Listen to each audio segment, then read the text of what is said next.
Yo, what's going on, everybody? Shout outs to everyone joining me live here this Saturday on the CG Livestream. Welcome, everyone.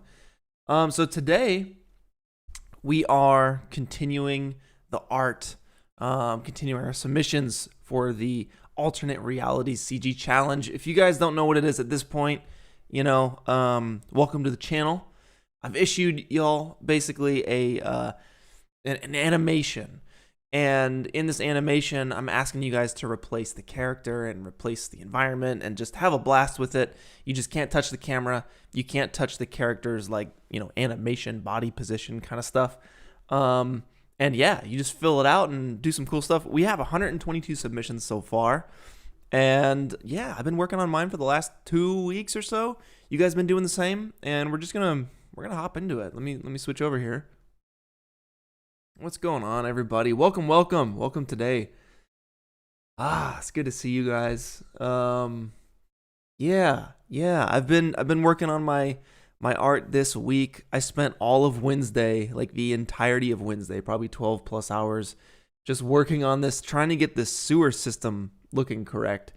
So I want to talk to you guys about how I did that and how I created this like endless looking texture. I went outside and I took a bunch of pictures, processed them, and kind of turned it into a really cool looking sewer here. So I want to show you guys how exactly I accomplished that, and how powerful that is for basically anything you want. You can create any texture you want. Obviously, you can see here that like certain parts are more reflective and more rough. And I'll show you guys how to process all of these textures and stuff in Photoshop. It's really fun, very simple, and a very satisfying process that if you guys hadn't created your own textures before, it's going to be really cool. So let's hide the fog so we can get a little bit more render quality on this. You guys also can see I have this giant like dirt pit, which right now currently in the render as is not really selling. And I just need to do a better job of, I don't know, framing it, or I don't know. It's going to be a tough one. I have to figure out how that's exactly going to go. But yeah, right now we're going to focus on just this sewer system. I'm going to show you guys how I made these custom textures. And there's no looping here. It's just like a really long image that just goes. And this is the short version of it too. It's pretty insane. Yeah, so I'll show you guys how to make those textures, and then I'm just going to detail the crap out of this sewer system. I'm going to put a bunch of junk in the corners. I'm going to put a bunch of like shrubs and plants here building up in the center where the water is, based off of reference imagery I took, and really just try and work out my foreground here. I got a couple missing textures I have to relink here, but yeah, how are you guys doing? How's everyone doing today? Thanks for hopping in the stream. Welcome. Happy Saturday to everyone. I hope you guys are having a good time.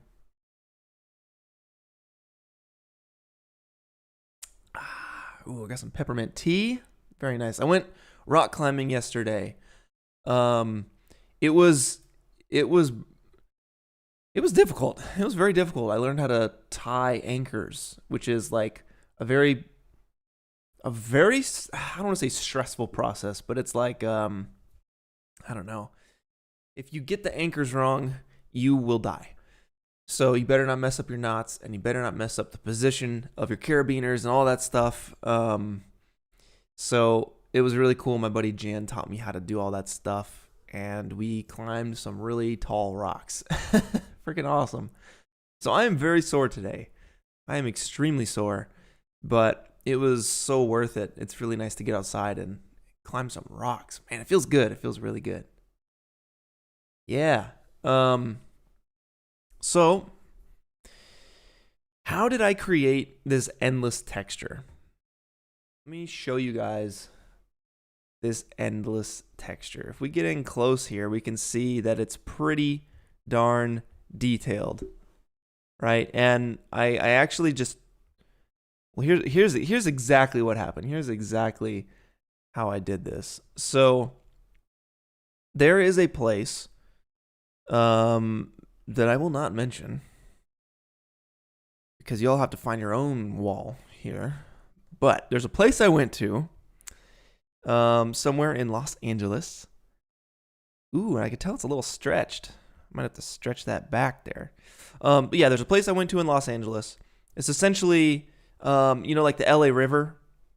I basically found a spot somewhere in the LA River that had vertical 90-degree walls just like this. And what I did was basically went into this, I don't know the technical name for this kind of like wash or LA River. I don't know. It's definitely not a river. It's like an overflow thing from the mountains to the ocean. I don't know exactly what that's called. But I went through with my iPhone and I just took pictures making sure that each image overlapped a little bit. So like if I were to take a shot here with this like yellow, let's say I took a shot here with the yellow piece on the left side, I would move over and take a shot here so that that yellow piece is in both of the pictures. And I just, kept going. So I'm looking at this streak or this streak here on the left, move over. Yep, there's that streak on the right now. So you just want to keep going and keep shooting these images with a little bit of overlap. And what I did, let me open up Lightroom, because what I did is I took all those images from my iPhone. Let's see here. Yeah, here we go.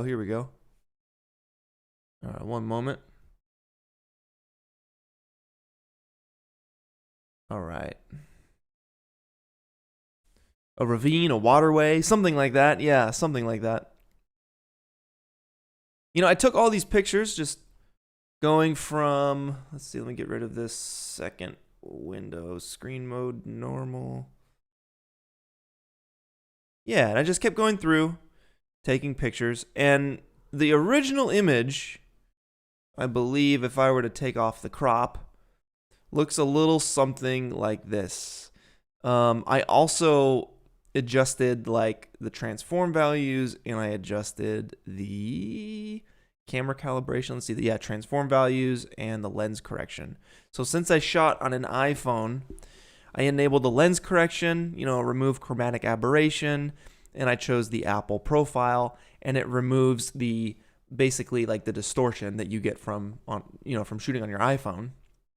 And then I went through and I actually, let's see if I can get rid of this crop for a second. As shot, yes please. So I went through and I took this transform value and I basically straightened out my edges. All right, since it's a wall, I want to be able to make sure it's as perpendicular and parallel and 90 degrees as possible. So let's see if I can't reset this. So that's off and this is on. And what I'm doing is going through and I'm adding these little rulers essentially, or these guides. And I'm saying I'm drawing a line from this side to this side. And maybe I can just see if I can't delete these guys and do it with you and show you how I'm doing this. So basically, I took a picture of my wall. To turn this into a 3D texture, I just want to straighten it out a little bit. So we'll grab this little top left button right here. This is our guides. And if you, let's see, you should be able to click and drag. Yep. And you'll just tell the program what are, the horizontal lines, the vertical lines. So I'm getting the top, and I'm getting the bottom. You see how it stretched it out and it matched it perfectly? So now the top and the bottom of this concrete wall is flush with the top and bottom of the frame. And you can do the same for the vertical lines. So I'm seeing these vertical lines up in here. So I'll grab that one and I'll grab this one right here. And that will perfectly align your 3D, or essentially that'll align your image to be as flat as possible. You don't want any weird angles if you want to stitch all of these images together. So I did that. I cropped it down, making sure to actually maintain the original aspect ratio. So I'm just bringing these in like this, boom, and that's the image. And I did that for all 50 of these pieces of wall, right? Just going through and getting this whole thing. There's so much detail and texture. There's no way I could do this like manually, or not manually. I couldn't do it automatically. I couldn't go to Quixel Bridge and do all of this. I needed to actually take the pictures myself to get the look I wanted to get. So once I have all of this, let me open up Photoshop and I'll show you guys how I stitched all these things together and how I created a normal map.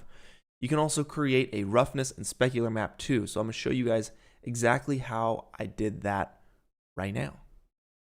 Thanks for joining me, y'all. Thanks for joining me on this Saturday. We're doing it. We got a freaking CG live stream going right now. Let's see if I can't open up some images here. All right, so let's see. Let me bring this on over for y'all, and let me open up some of these images. All right, let's find them. Navigate. Here's the art, VFX. You got to keep your folders organized here so you know where your stuff is. Endless concrete, and we want the processed. You know, I just put them in the processed folder, and we'll go with the. Let's go with the wall. There's a lot of images here, so let's see if we can't find like just 5 images or something. These 5, and I'll just demonstrate on these 5 images. You can go as long as you want. Like, I'll show you guys my final image. Let me show you how ridiculous this final image is. It was too long. It was honestly, it had no business being this long. So this is the full length of, I think this is half though. Hold on. No, that's the full amount, or maybe I saved over it. But that's basically, yeah, I think I did save over it because it was just too long. It was like double or triple this length. But if you go to 100%, you can see the whole wall is stitched together, and you have a big ol' wall to work with. Super cool, really awesome. I made sure to include like the nasty water on this side. Freaking awesome. Okay, so let me show you how I stitch these together really quick. So I have all my images here in Photoshop. What you can do actually is you can go to File, Automate, Photo Merge, and you can select Auto here, add open files to the stack. You have all of these. Let's just check vignette removal and geometric distortion correction. I don't think we need to do geometric distortion correction because we kind of already like, I'm wondering what that is. I'm wondering if it fixes like the Apple profile or if that actually tries to mesh the images into each other. But let's give it a shot. Let's see what this does. And we should just get one long image if we're lucky. Okay, so it, you know, this one, it looked like this one was kind of missing. And this was the thing, I had to do this manually for all of these images. But you guys get the idea. Kind of brought everything together. And what we can do here is actually merge all of this stuff, Control E, and we can crop it down. Let's see. Get width and height resolution. Why? Sometimes I don't know how to use Photoshop. Where are you at? A ratio? No, we don't want a ratio. I just want to go off the. God dang. Y'all are probably screaming at me right now like, dude, it's so easy. What are you doing? Here, I'm gonna do it the cheat way. We'll do that, and then I'm gonna trim it. So if we go to image trim, it'll get rid of all the transparent pixels, except for the ones, like it's not gonna crop the image obviously. But here's what you can do. You can control click your image in the layer here, and it should, yep, highlight your image. You guys can probably see this little selection going around here. If you hit Control Shift I, you'll invert the selection, and Shift Backspace will pop up this fill option. If you select Content Aware Fill and hit OK, Photoshop will do its best to fill in these missing pixels. And that's not that bad of a job there. That is not that bad. You could also like liquefy it, you know, and merge this. So basically you could do something where you like, let's see, if I wanted to, there's probably a better way to do this, but if I want to use the liquefy tool, I can kind of just move this down a little bit. You guys get the idea, right? You see how I'm like stretching this to hit the border and to be generally flush here with the image.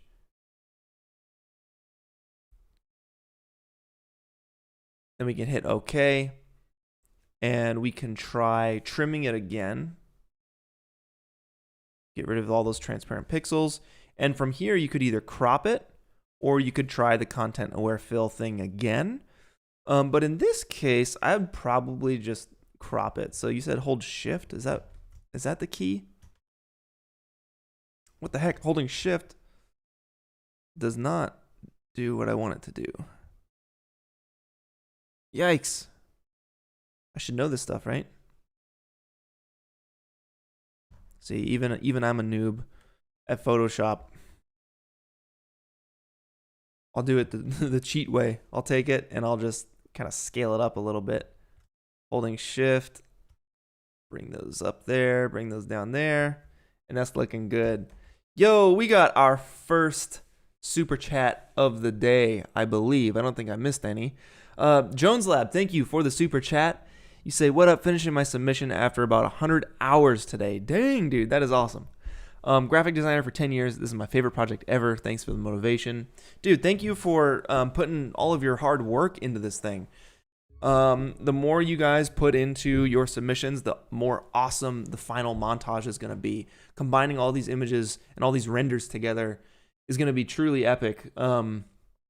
So I actually got the 122 submissions so far, and I put them out into DaVinci, and I have a musician working on some music right now. So I popped in his temp music and sat back, and it's incredible already.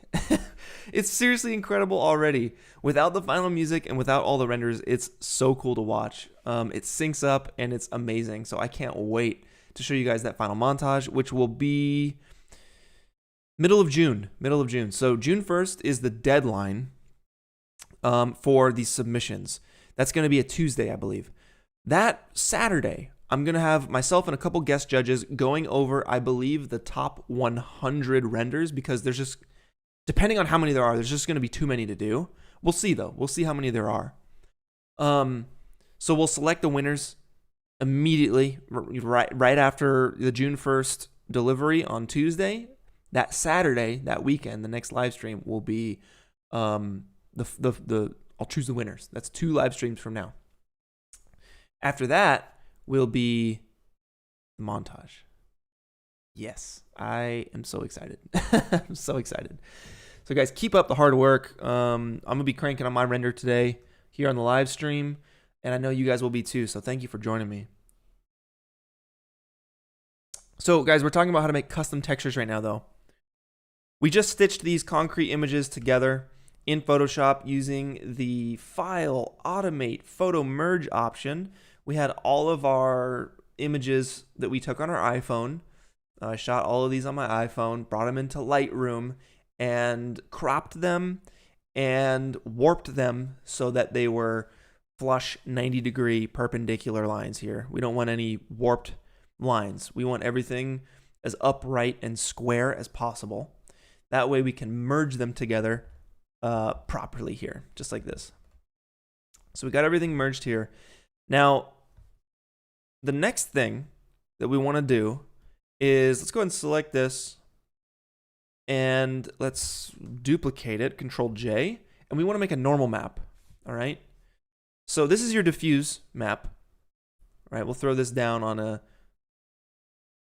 let's do it. Let's freaking do it. Let's hop into C4D. I'll make a new file, Control N, and let's go ahead and render this. Let me save out this image. I'm just going to go straight to the desktop because This is just a demonstration.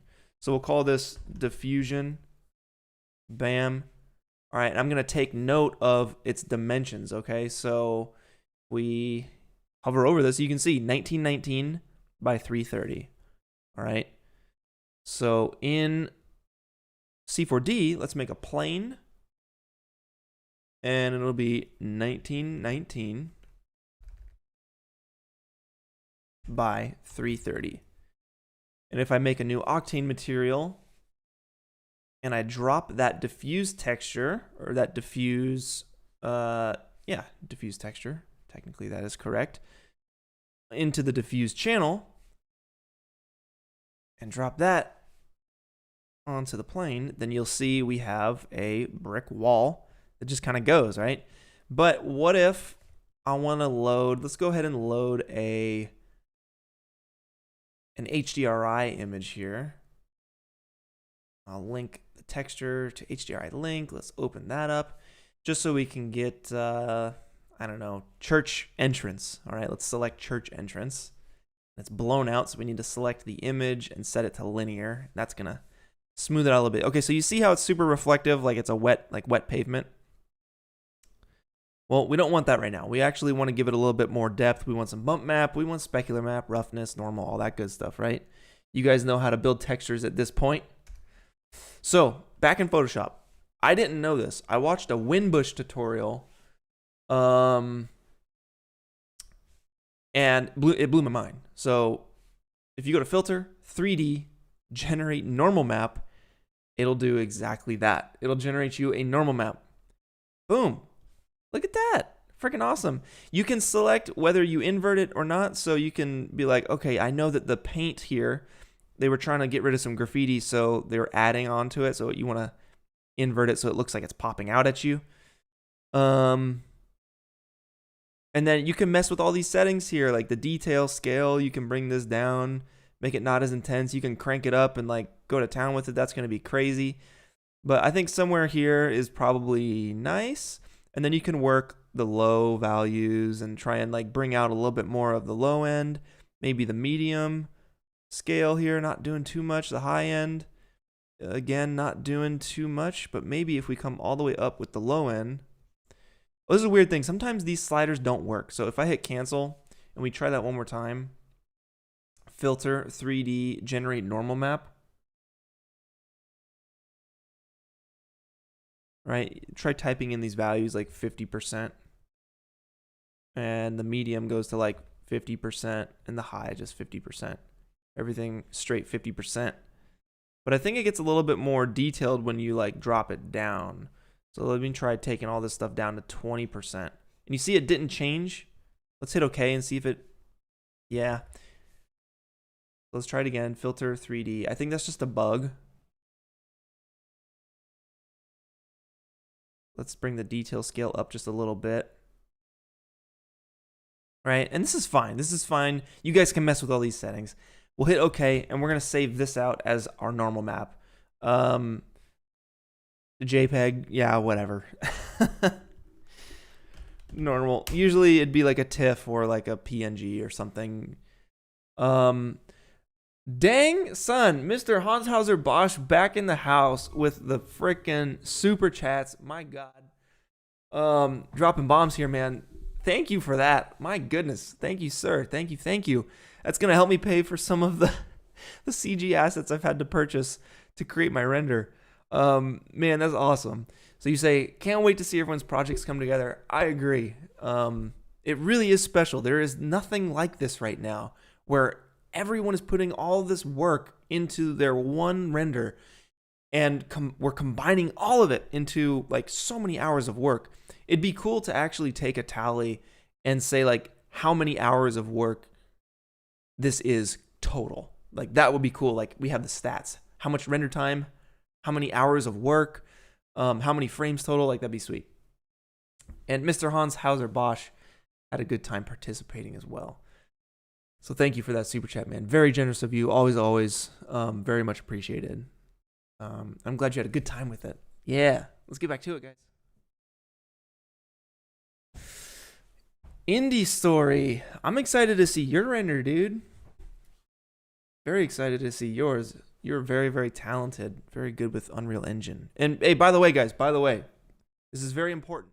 If you're using Unreal Engine to create your alternate realities render, then please make sure you check the info channel on my Discord server for the alternate realities, channels, and download the Unreal Engine update, okay? You can either download the new project file or you can just type in the data manually. Basically what happened is the camera was off.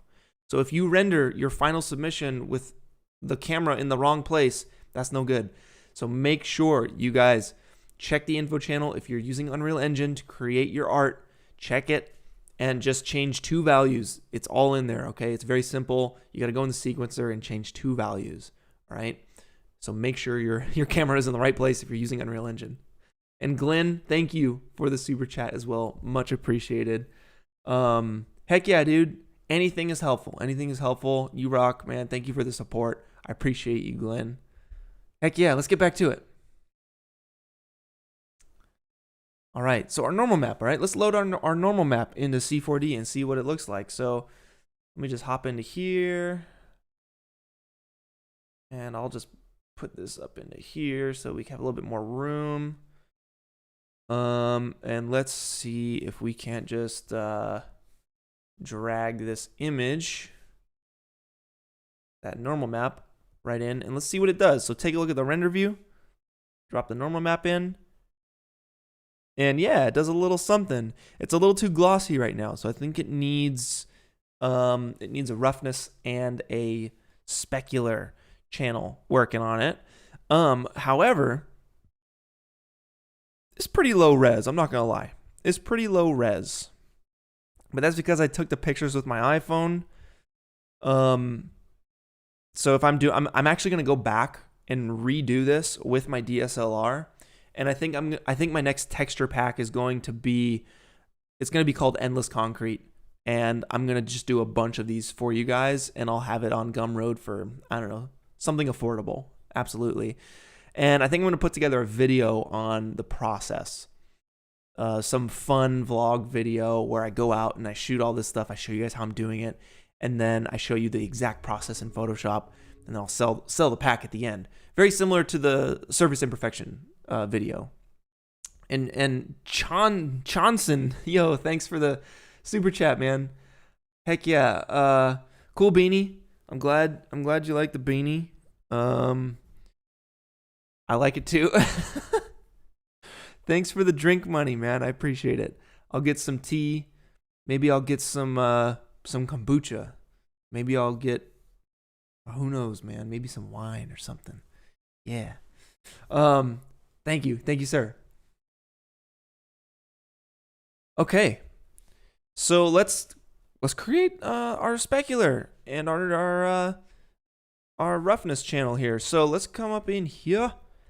And I'm going to simply make a black and white adjustment layer here. Where are you? Black and white. Bam. So this can this can easily be your specular channel here. We can say that the graffiti is like the paint over the graffiti could be more reflective than the actual concrete wall. And the these areas where, oh god dang it, I did it again. So the paint where the graffiti is can be more reflective because it's whiter, right? So black is going to be non-reflective and white is going to be reflective, or the other way around, but I'm pretty sure that's correct. So we can say that the graffiti areas are going to be a bit more reflective because, they're paint. It's paint, so it catches a bit more light. And then the areas that are darker here, like this crack, will be less reflective.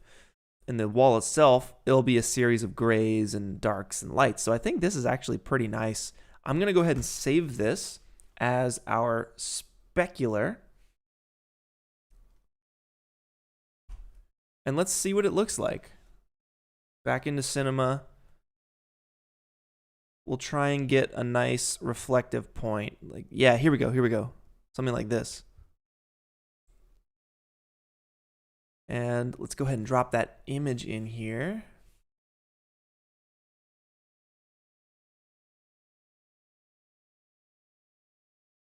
Bam. And guys, remember, if you're in Octane, I don't know if any other renderers do this, but if you're in Octane and you want to save VRAM so that you can make your scenes more complicated, take your black and white images, set the type to float. And that's basically, by default, Octane is assuming that all of your textures are color textures. And there's more data, more bits and bytes in color textures than there are in black and white textures. So don't have your black and white textures be color textures. You're just wasting space. So yeah, let's put that into the specular. And then you can see it's doing a little thing here. Let me see here if some contrast could help. So I'm gonna go to color correction, drop a color correction node, and I'll just boost the contrast by 20 or something.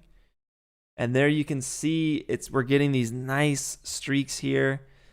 And yep, this is very reflective here on the little paint areas.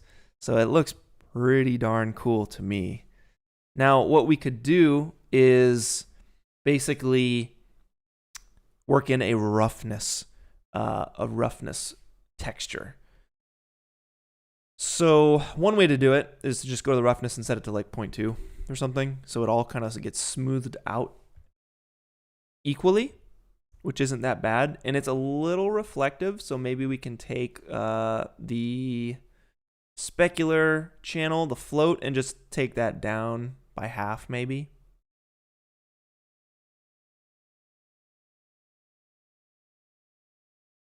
Or am I on the wrong? Let's see. Am I on the wrong? No, that should be correct. Let's see. We go to specular and we take the float all the way down to 0. Why is that still reflective? Oh, because it's, I see. It's because it's, is it getting the color correction node? If I were to plug this specular in, let's take that roughness down to 0. And then let's try that again. Oh, is it the mix that needs to come down? Interesting. All right, so let's try that again. Bring the mix down so it's just not as intense. And let's try using the same image as the roughness. I'm just going to control drag, drop that into the roughness channel, and see what happens. Indie Story, yo, dude, thank you for the super chat. Your stuff is so good. I can't wait to see your submission. Yeah, you're welcome. I think this challenge is a really cool way for people to get inspired and create cool stuff. And you're saying that it really made you push yourself in Unreal and learn new things. Yes, that's the whole point. We got to learn new stuff.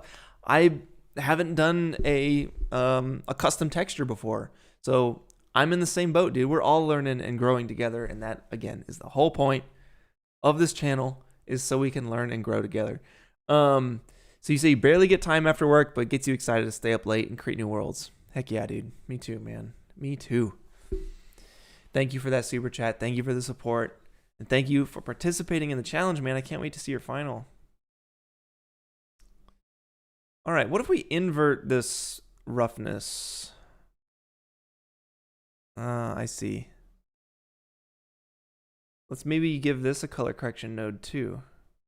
And let's crank the gamma. See what happens if we crank the gamma down. I feel like it just needs to be really subtle.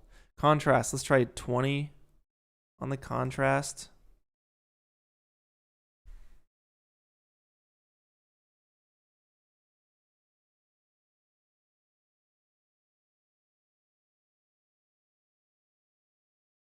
And maybe I'll take the noise, or the normal texture, and bring it down by half. And then let's also take the specular and bring that down by half. So it's just a bit more subtle.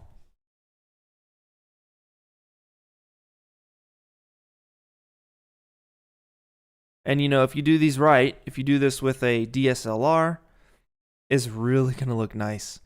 But yeah, for what I'm doing, I was fine to use my iPhone. Because in my render, it's not going to be super close up. Yeah, and then the bump channel, I mean, you could also go back into Photoshop and start messing with, let's duplicate this one more time. I think it actually has a displacement option. So you can go filter, 3D, generate bump or height map. So let's see what this does. It looks a little blurry. But let me just try this. Let me see what this looks like. Let's hit OK on this and let's save it out. Let's see what it looks like. So I'll desktop it, JPEG, and we'll call this displacement.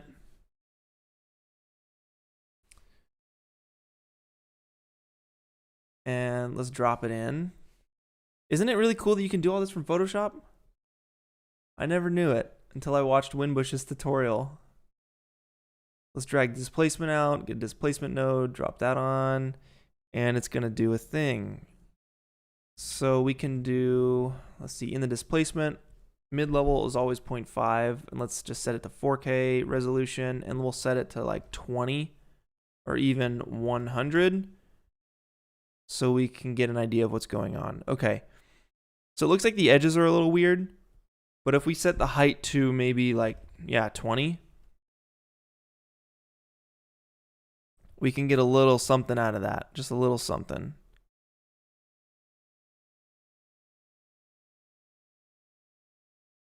Very cool.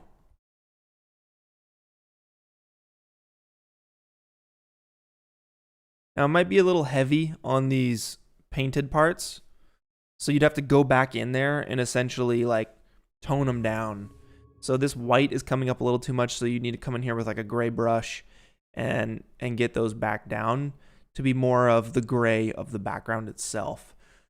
And that's where and why custom textures can be expensive, because there's a lot of manual detail work that goes into making this look nice. For example, the water spot, you know, I had that water streak coming down.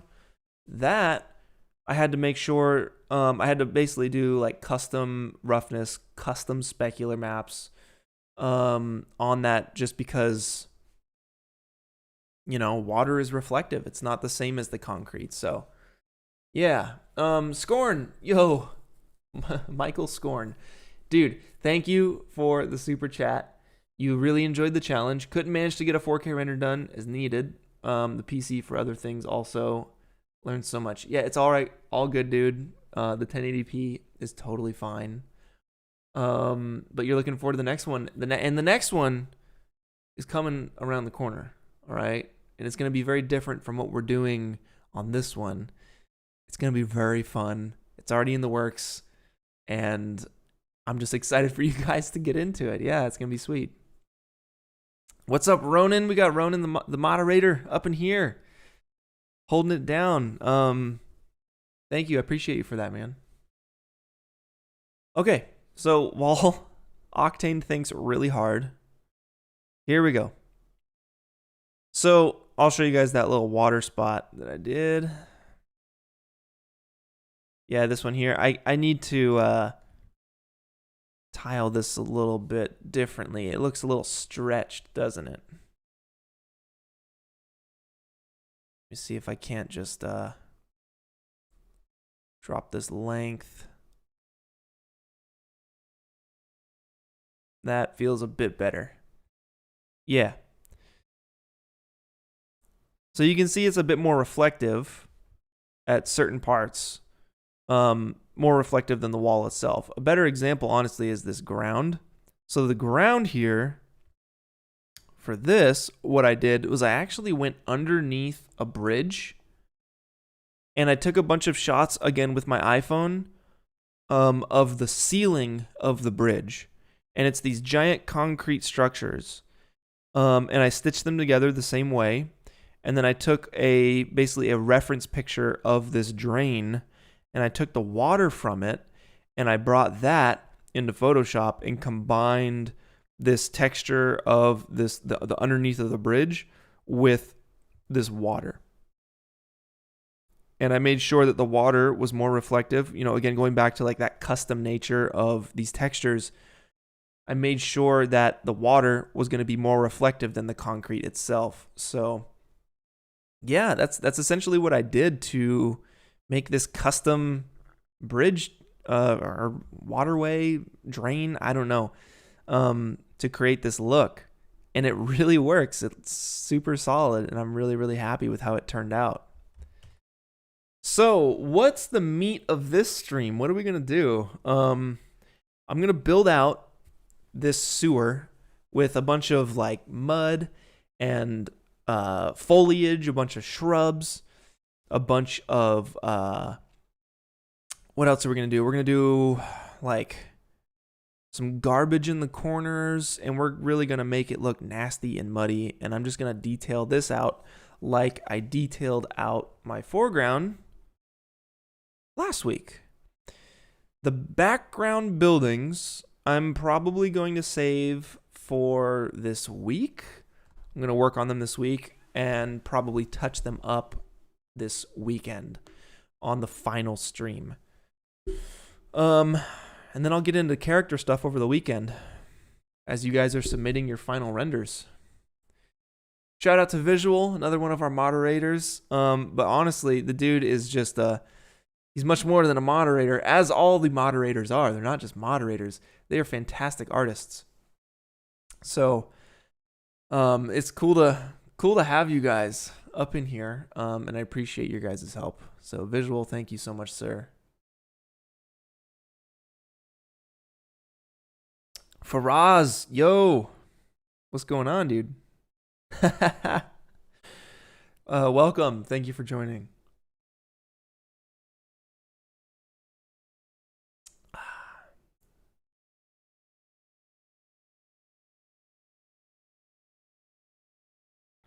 Yes, Visual starting his entry today. Yo, better late than never.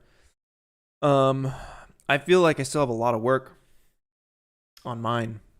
A lot of work on mine. Like, to be honest with you, I'm not really liking my render right now. Remember how I was talking about it yesterday or last week? I was saying how, you don't like it, but then you spend more time on it and you start to like it. I'm in that zone right now where it's like, I'm back and forth, up and down on this one. I'm like, I don't know. Once the whole thing comes together, then I can start shaping and really getting the visual contrast and the visual composition down. That's the thing that I'm not digging right now, is the visual composition and the color. But I know that once I get to an endpoint, once I have the buildings in there, once I can actually see kind of like a near final looking image, I'll be able to come in here and start tweaking stuff to really make it shine and really have the render feel as good as possible. And I am going to do a breakdown of this render, like I did with the car next to the ocean with the foggy factory. I'm going to do one for this too. So I want to talk to you guys about everything that just is going through my mind while I'm doing this in a compact form. But yeah, Zurge is correct. Just gotta keep going.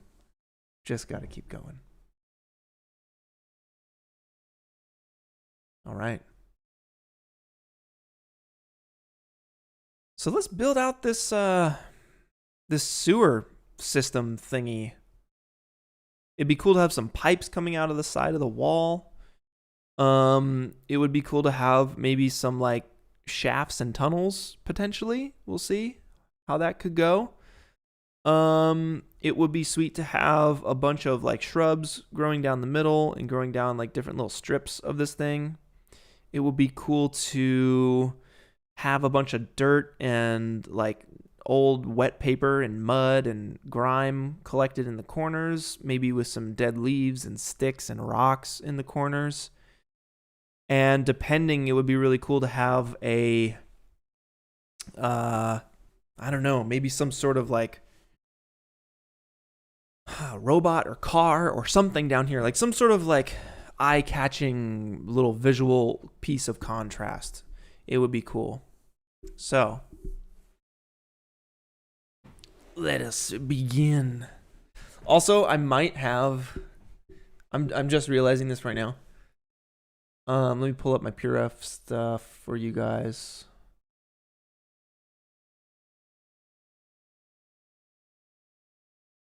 How crazy is this, huh? Look at this.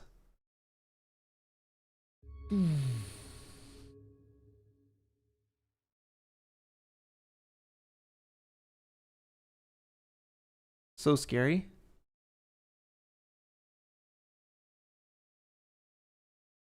What the heck? I'm stuck.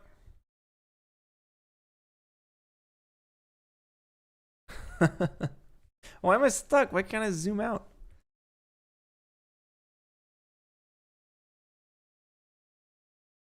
Anyway, like this right here, this is a dude. That's a dude. And I might do something similar with my render here. Instead of a giant hole in the background, I might actually just have the sewer go into a giant like wash pit thingy. I think that would be sick. That would be super sick. This is the same one.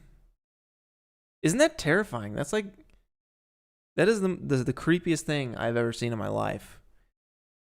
And I just want more of this. I want more of this. I want to do a render very similar to this in the future. I think that could be really cool. I showed you guys this stuff on the last stream.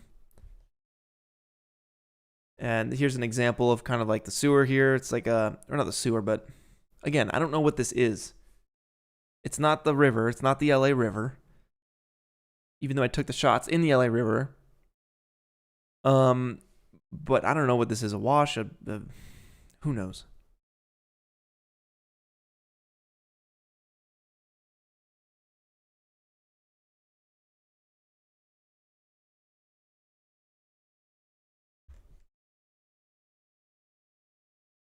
What else do we got? What else do we got? Yeah, I think that's good for the reference. I just wanted to show you guys that one.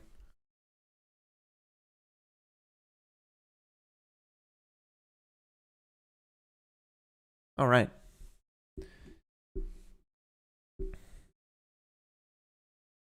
So, where do we begin? We could start with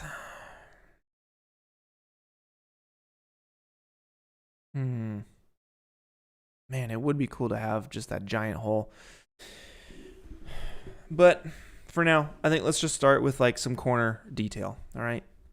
So, let me make my render a little larger. And let's scale this up. Technology within us. That's a funny question. That's a very funny question. Thank you, Visual. I appreciate you. I'm not answering that. That's a personal question, son. Getting back to it. All right. Let's uncheck the check camera option. Let's hop out of camera view. Let's save our work. And let's start creating. All right. So the ground plane. Here's what I want to do. I essentially want to make some topography to clone some stuff onto. All right, so basically these little like the gutter, what is it, like the gutter ball when you get the gutter ball in bowling? It's the one that goes to the side and gets stuck in the gutter. Yeah, I want my little gutter polygons here because I'm going to be able to create some stuff off of that. So I'll select the floor here and let's go ahead and let's grab bam, bam, and bam, bam. We'll grab both of those just like that. Yep. I'm going to hit UP. That's breakup. UP. That's going to disconnect those pieces, yeah? From the drain. Okay. So let's group this. Let's call this main drain. And this will be our corner scatter. Gotta name your stuff. Gotta name your stuff.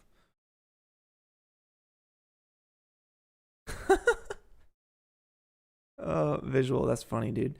Let's get rid of these little edges. We don't need these edges. I'm gonna MN. Gonna get rid of that. We don't need it. All right. Corner scatter. Let's hit up the Megascans assets and let's see if we can't find some mud. Nah, let's hit RD textures. Let's just drop some mud up on that. And we'll render region, so we're only rendering what we need.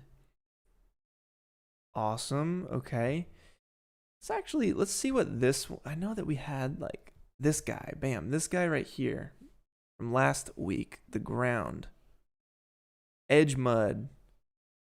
This one here, it was rubble floor 2. There it is, rubble floor 2. Let's try rubble floor 2 right up on that. As very reflective. So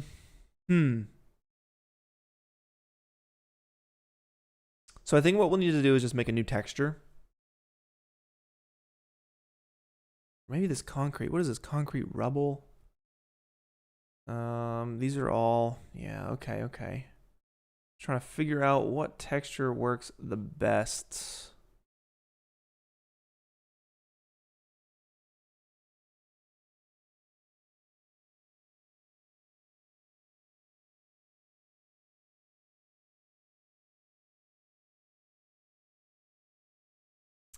Oops, I didn't mean to do that.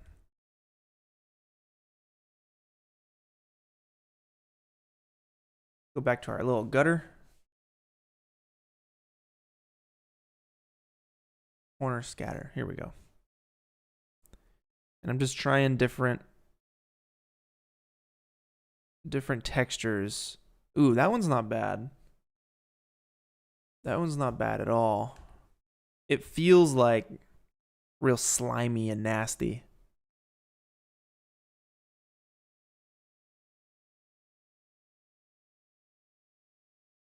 So we can take that and that corner scatter. Let's go ahead and grab these edges and bring them down. And then bring the whole corner scatter thing up so it just kind of goes down into the concrete. You see that? Look at that. That's nice. So before and after, so without and with, you're getting a little bit of that nastiness. Just a little bit of that nastiness, you know? It's really nice. And it adds. So we're going to keep adding on to this. So let's duplicate the corner scatter. And let's get something a little chunkier up in the mix. Bam. We'll drop that guy in there. I like how it's a little wet. Very nice. We can potentially bring this up and let's bring these guys in towards each other. So I'm gonna just kind of scale them in towards each other. And we'll bring that down just a little bit.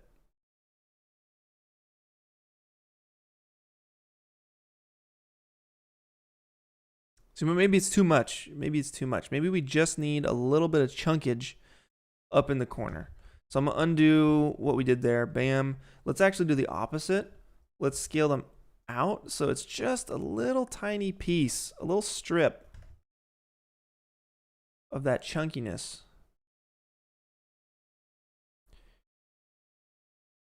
Yeah, you see that? Now it's like you start to see that wet nastiness collect up in the corners.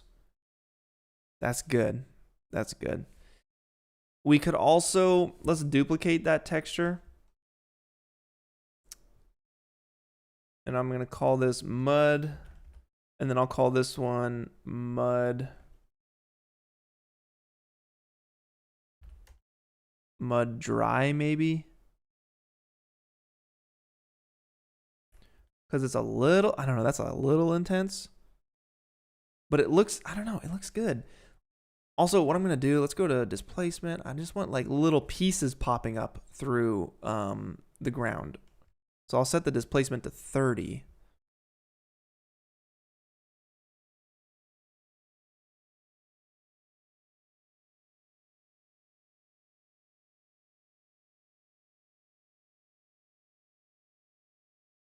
And the reason I duplicated it is because I don't want, like, we're using this main mud, we're using this in our foreground, and I don't want to mess with the way it looks. So I'm duplicating it so that I can actually get a different look out of it. Let's make sure the mapping is correct on that. So maybe I'll set this to cubic.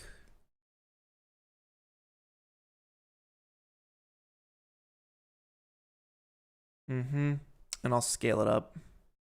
We're gonna tile it 0.1 times. No, maybe I need to get up in here. Probably the best way to do it.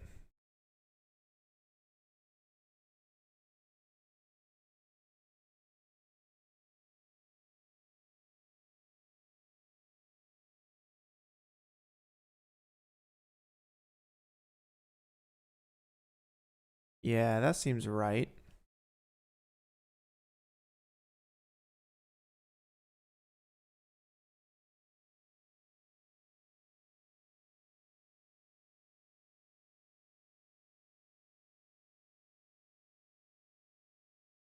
Sweet, okay. Back to camera view. Just render region, and I'm gonna just drop it down again.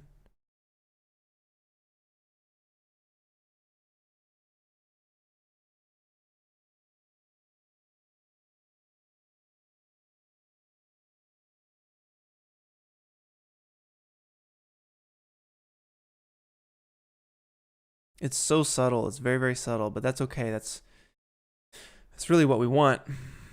Let's see, negative 281. Negative 280. Yeah, that comes up a little bit. Yeah, very, very subtle. And let's take the specular and just drop the specular down a little bit.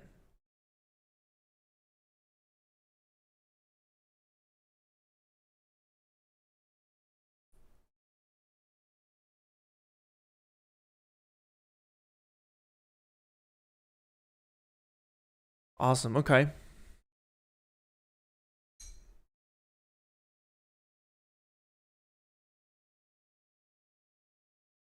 William, what's up, dude? Hey, good to see you, man. Your render is looking insane. Holy crap. I don't know if you submitted yet, but keep it up, dude. Keep it up. That's amazing. All right. So I think let's try and get maybe a little bit of, how do I want to do this? I think it's going to be wise to have some plants and shrubs down the middle of this thing, because that was actually happening in real life. Let me show you guys the reference image. Where are we at? The art, the VFX, the assets, endless concrete, raw. Here we go. So you guys will notice that these bushes here are kind of chilling right up in the middle where the water is. They're growing where the water is. You also have some shrubs right along these like little cracks, also where water probably pools into these cracks and grows some weeds and shrubs and stuff. And then there's a lot of like stuff collected in the middle or on the edges. These are a bunch of leaves from the trees up here. But we don't have any trees in our scene really, and we don't have dead leaves, but we can have rocks and rubble, you know, again, collecting in the corner and kind of scattered throughout this whole thing. So this is definitely where we'll be using this as a reference to, you know, to really max out our little scene here. All right. So bushes and shrubs, you know, a lot of that you can use from the Megascans library. There's a lot of good stuff there, but I'm probably going to be using full Forester for my stuff, just because it's easy, it's quick here.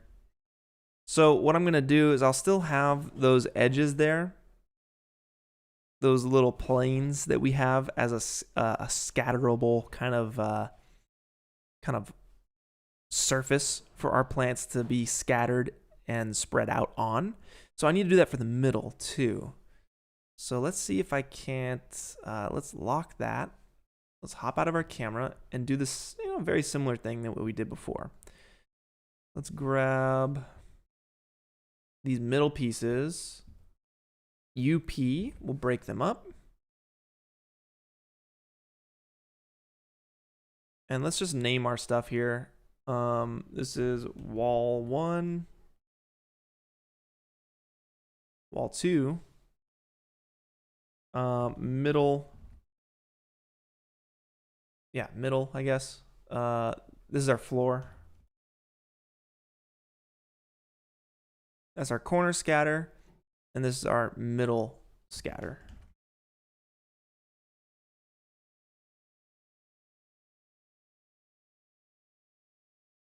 Okay.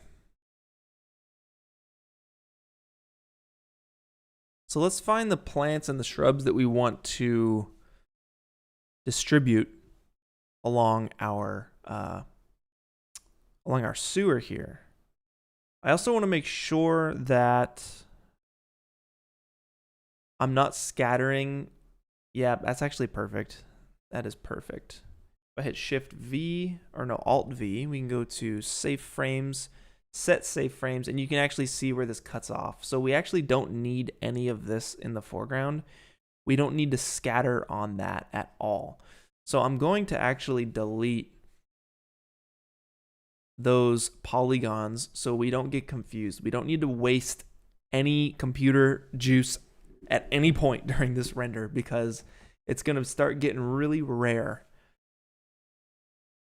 Let's go to the drain, the middle scatter. Okay, we can delete that. And the main drain, we can delete all that. The walls, I'll leave the walls for now. And the corner scatter, I will actually clip as well. So KL is your cut tool. Bam, we'll just get those and delete what we don't need. Whatever you don't see, there's no need to see it. Now, technically, you don't want any light influencing your scene from the bottom. So what we can do is actually put a plane down here with like a gray solid on it.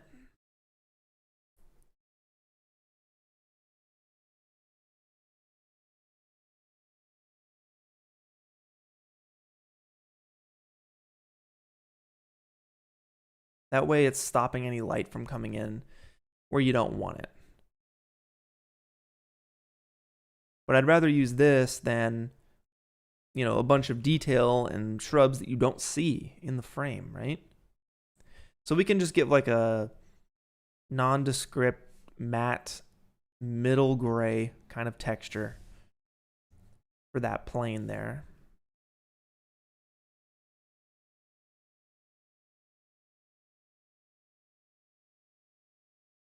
Maybe even a little darker, so it doesn't bounce a bunch of light, you know what I mean?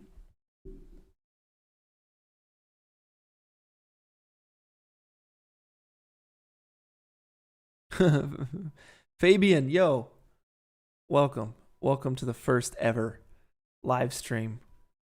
I'm glad you're joining me. Very cool stuff. All right, let's populate this thing with some shrubbery. So, like I said, I'm using Forester, so let's go to extensions. Where are you? Forester. And we'll do a multi-flora. Is that what we want? Do we want a flower? As long as it's like a weed, we want like a little weed.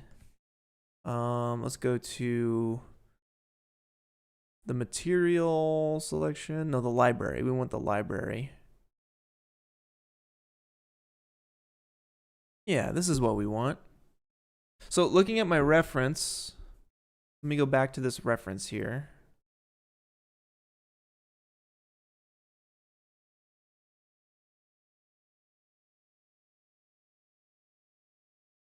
Just to get an idea of what kind of stuff we're seeing. Very sparse. It's very sparse, not super detailed. And it might be wiser, to be honest with you guys, it might be wiser just to use the mega scans shrubs and stuff, because they're gonna be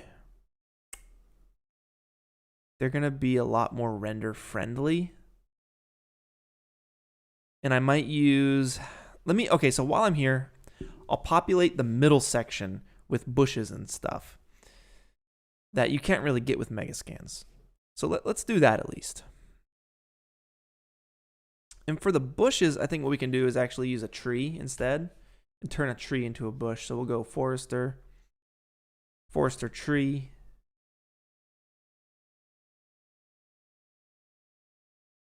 And let's drop this down here. And let's see if we can't do the tree library.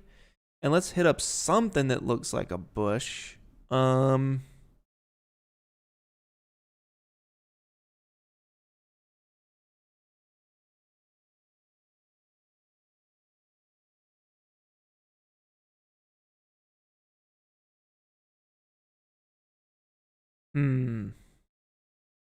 A sycamore? I don't know. A pseudocamellia? Prospius? So you can't really see the leaves in here. But if we go to tree parameters and we change the viewport level a little higher, you should be able to see some greenery. It's really thinking hard here. It's just very render intensive right now.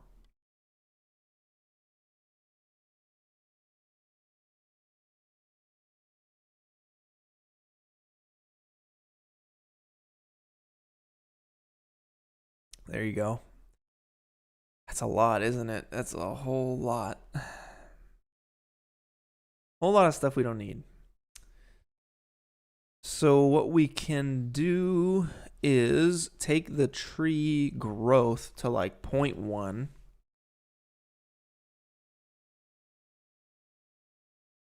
And it's thinking really hard.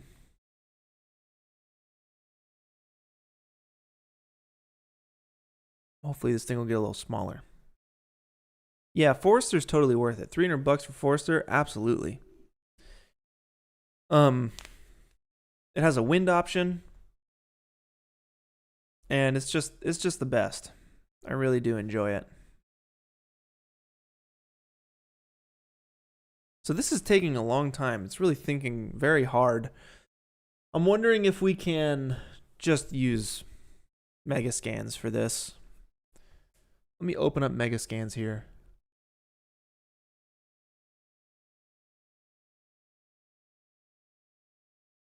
And let's hit up these 3D plants.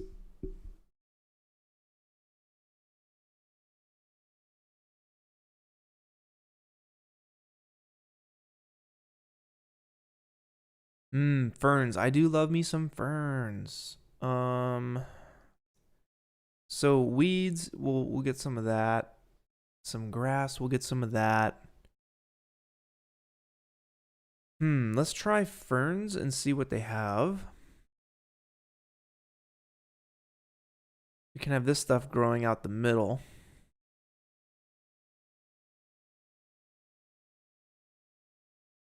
Let's see what else they got.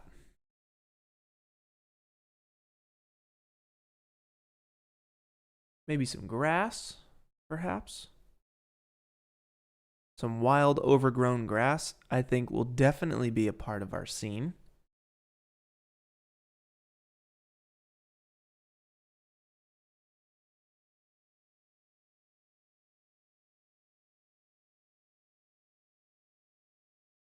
So maybe some of these like small guys here, these little wild grass pieces.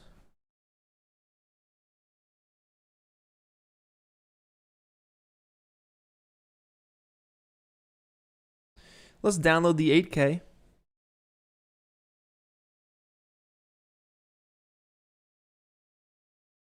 And we'll export the 2K version because they're going to be very small. And that's going to come right into C4D.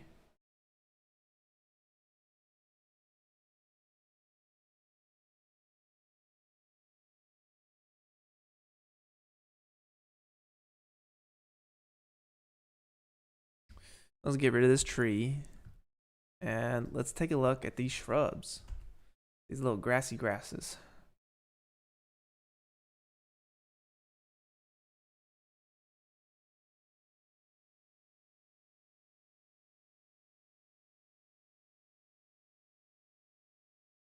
All right. So, if we re-render our scene, hopefully we should be able to see these things here.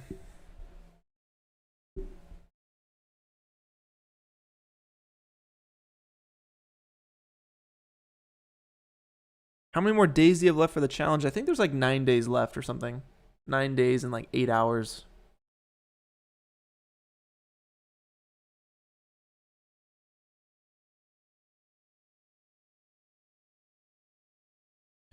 Dang, did Octane crash? What's going on?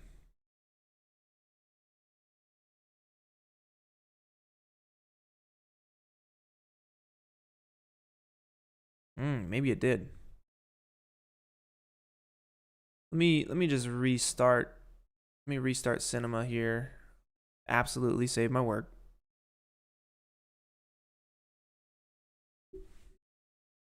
That's the name of the game, y'all. Sometimes, yep, that's an Octane crash for you. Computers are a little tricky. Sometimes they crash. You know, that's just the way it is.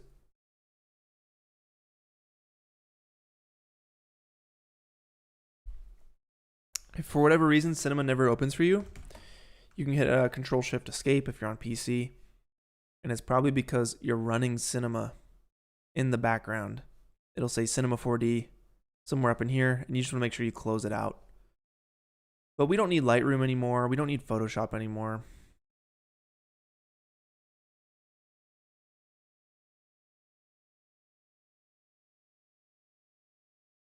I did it again, didn't I? Yeah, Control Shift Escape. And in your processes, if you see Cinema 4D down here in the background processes, and it's not booting for you, that means you're still running it. So you can just make sure you close it out.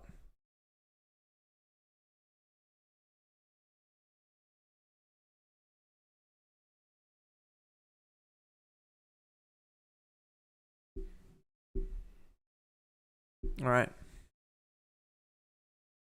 We will render our scene, and once we can see these shrubs, we'll start scattering them in the little gutter areas, and maybe we can scatter them on some other tiny little strips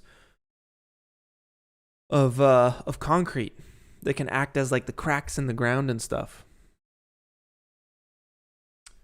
Floed, thank you, sir. That's very, very kind of you. I appreciate it, man. I'm glad you enjoy the streams.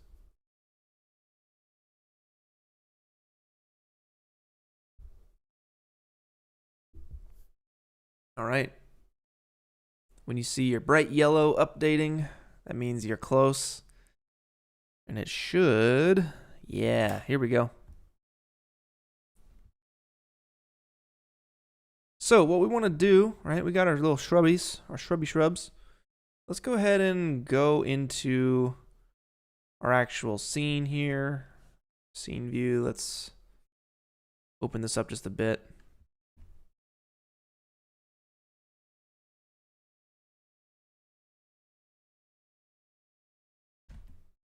Oh no! Oh my God! No! Not 4. That would be very bad.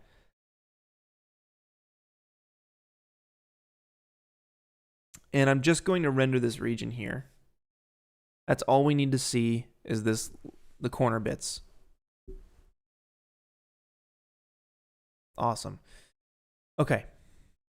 And we'll uncheck check camera so we can hop out of this view and create.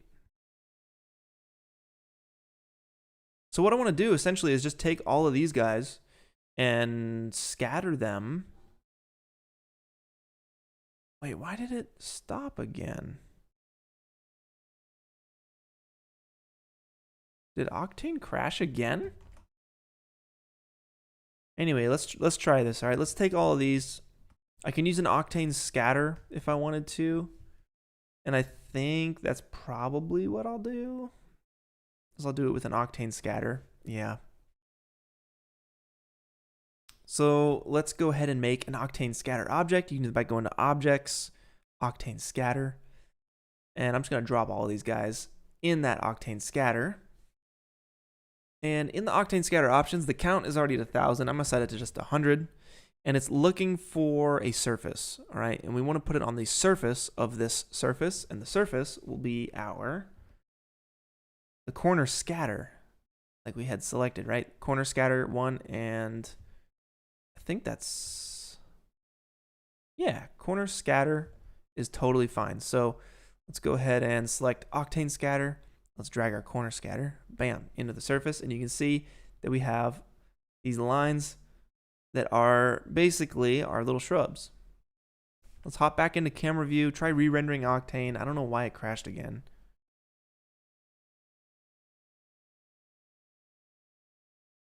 Mason, thank you for joining. It's your first time. Welcome, welcome. We got a lot of newcomers today, guys. That's awesome.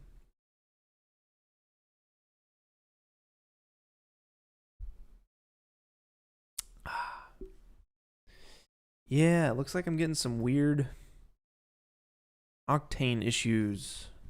That's no good. Apologies, y'all. I'm gonna try it one more time. Yep, another Octane bug. Let's give it the old open up C4D again, and we'll try one more time. If you guys are enjoying yourselves and having a good Saturday, give me a thumbs up in the live chat. It's always good to see y'all.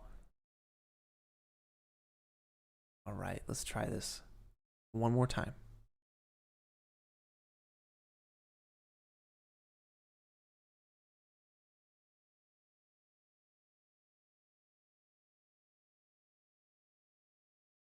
Bam.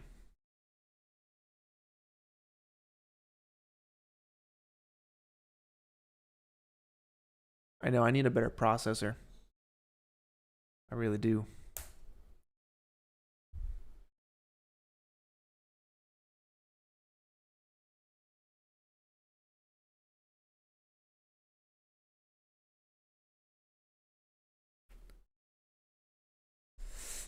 Ah, man, I am so sore from rock climbing yesterday.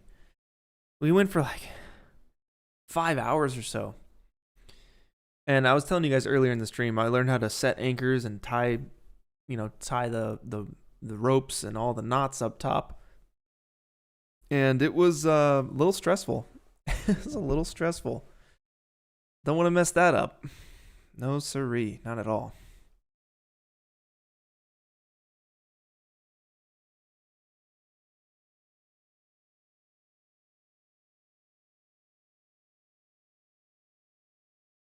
All right, let's try to render region one more time. Looks like it's working. I'll uncheck the check camera option. And we'll hop out of the camera. Hopefully it looks like it's working. Okay, so let's try and now these big ones, these little big bushes are a little too much, okay? So I'm going to scale down these big ones.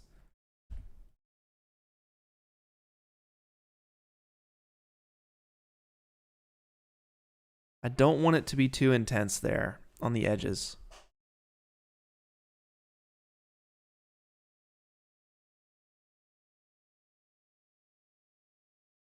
Sweet. And we want to add a random effector to the mix here because we want to randomly rotate these shrubs. We don't want them all in the same orientation. So we'll uncheck position and we'll check rotation.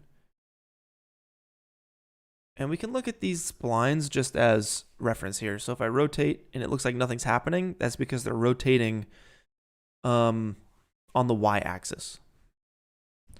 These other axes, oh, okay. So nothing's happening. That's because the octane scatter you need to drag the random effector into it. Then it'll start working. So yep, that will actually orient these plants, hopefully 1080, and then let's go a little bit of angle on these guys. Bam.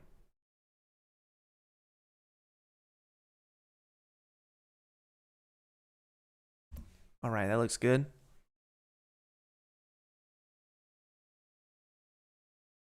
And I actually think Octane is bugging out on me when I'm doing like this whole combination of uncheck, check camera, render region. I think that's the issue, which is unfortunate.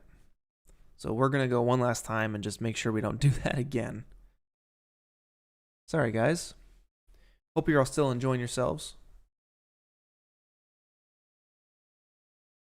What does GI clamp do? That's a good question. The biggest use for GI clamp is, by default, it's set to 1,000,000, and you're going to get a lot of fireflies, a lot of hot pixels, a lot of little white dots that just don't look right in your render. And the easiest way to get rid of those is by taking your GI clamp to 1. So by default, I'm always setting my GI clamp to 1. And you can actually go window customization, save as default scene, and that will have that fixed for you every time you open C4D. So GI clamp, bam, set to 1. And that essentially, like, I don't know exactly, but it has something to do with like the light and how far the light is traveling to reference your stuff. And you don't need it go in 1,000,000 points in that direction. You just kind of want it to focus on, I don't know. I can't explain it. I hadn't looked at the documentation, so I can't really explain it. But let's render our scene again.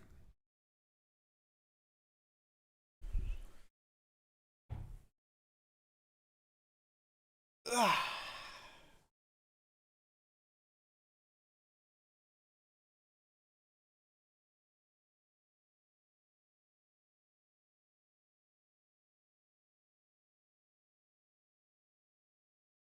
Global illumination clamp. Nice. That's what it stands for. Okay. Yeah, so it's like how much light, how far do you want to illuminate things? 1,000,000 points in that direction or just 1 point in that direction? When I say that direction, it's a global thing. It's like a sphere. Do you want your sphere of light to be 1,000,000 times large or just 1 times large? And for most scenes, 1 times large is just large enough.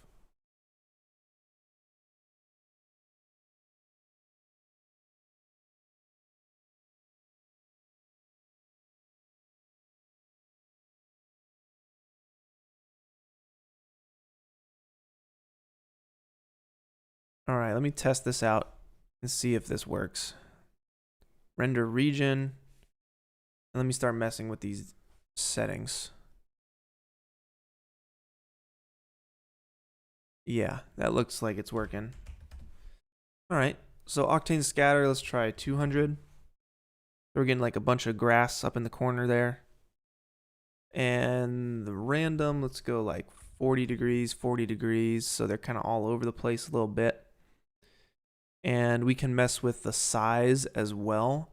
So in the random effector, we can check the scale. We can do uniform scale. We'll definitely want uniform, and we can set it to 1. So it'll either scale up by 1 or down by 1. I wonder if we type -1. And we can, again, hit T and scale all this stuff down so it's a little smaller. And I want some more shrubs coming into the foreground a little bit. So I need to see like what is that scattering on? It's scattering on this bit. I can just mess with the seed. So the seed is gonna distribute these plants a little bit more randomly. You can just like switch through the seed here, get a different look.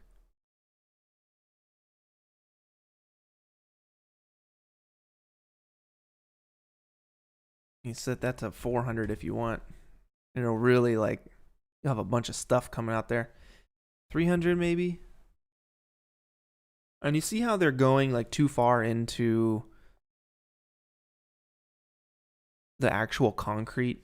So we can scale that back by duplicating the, let's see, the corner scatter, or even taking the corner scatter and kind of scaling it in a little bit. We'll grab both of those, hit T, and just kind of bring them in a touch. But I like the look of that. So here's what we'll do. We'll duplicate corner scatter. We'll call this corner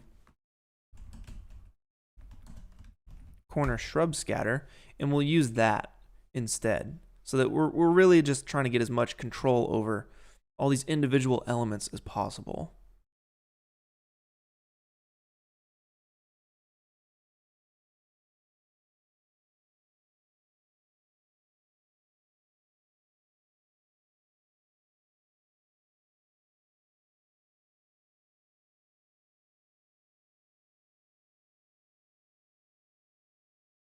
Nice, very nice, cool. That totally works.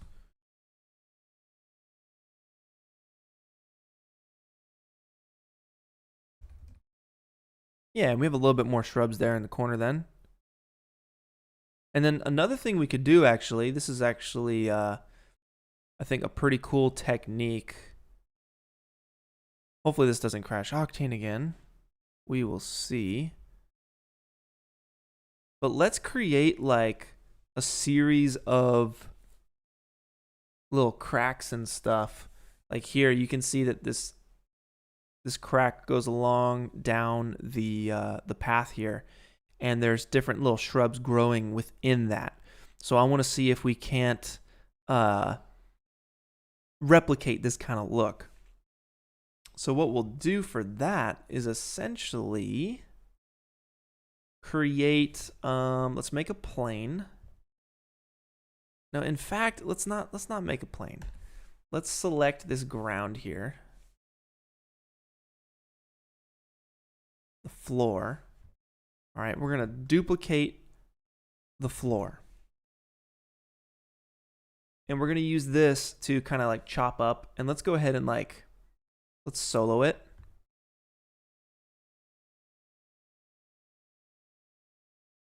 And let's make some cuts. So KL. And we'll make a cut here. We'll make a cut here.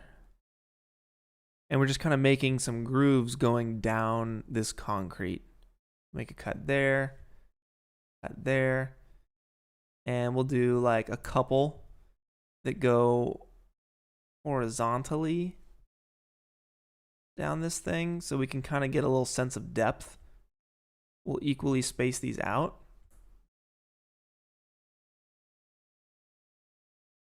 A little something like that. And we can scatter these plants along these pieces. All right, so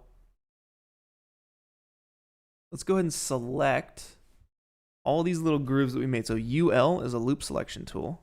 We'll go into edge mode, or face mode. And we'll select all of these little like channels, these runways. And we got to get in there. And these are the little like cracks and strips where our grass and our weeds are going to grow.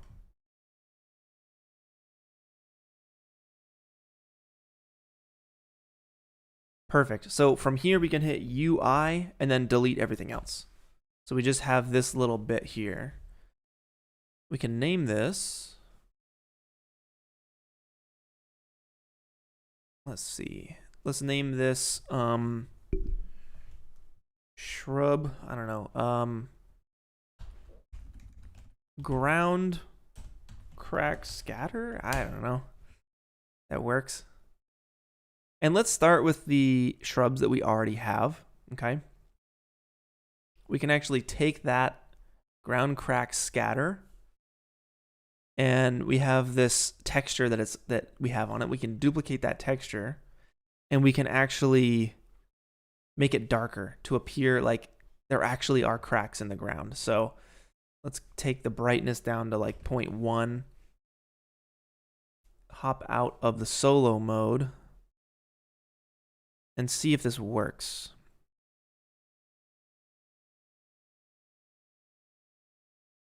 Let's bring the ground crack scatter up out of the floor by like 1 point. So 52, so that we actually see it. Yep, now we actually see them running down the length of. Oh, that's perfect. Wonderful, wonderful. And we can make them a little darker too. So can do like -0.02. They're really dark. Awesome. And now all we need to do is let's duplicate the scatter, that octane scatter, and let's point it to this little ground crack system that we set up.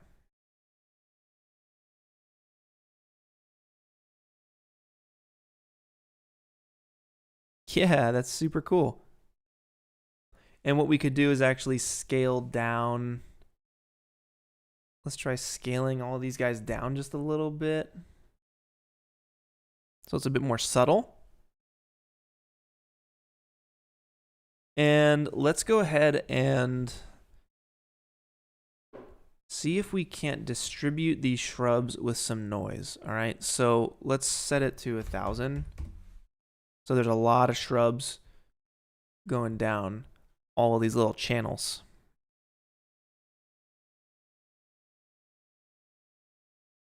And yeah, it's basically to just make it not as uniform.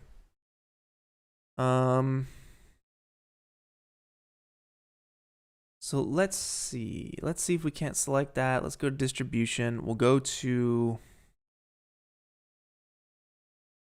the shader. We'll throw in a noise. Let's set the contrast to 100, and we'll set the scale, global scale, to 1,000, and see if that does anything. It doesn't look like it's really doing anything.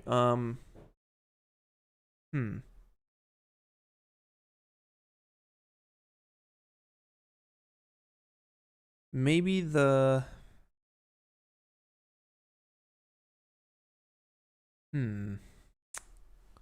up vector, normal align, the count 500 maybe. Maybe we just do less count. Maybe we just go 200. It'd be nice to get this to work. I think I've never really like solved this one. It's always been a thing for me. That's why I always use the random effector as opposed to all these guys. But you should be able to get them to not be in certain parts based off of this noise map.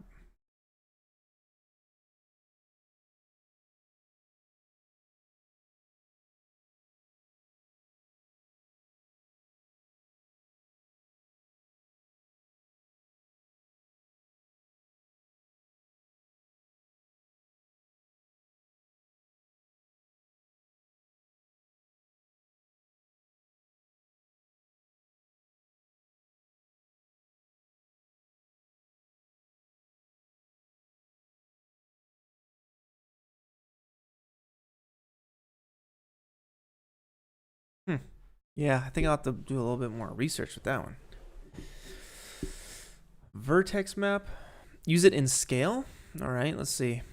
Let's try it. Shader, noise. This looks to work. Contrast 100. Yeah, that's working. Global scale. Let's take the count up to 1,000.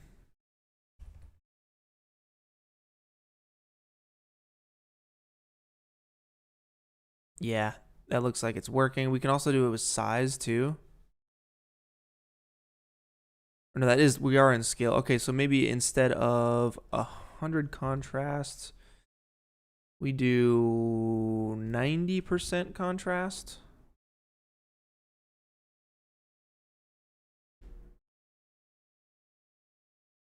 Mess with the brightness a little bit. That kind of works. We can adjust the scaling of some of these guys.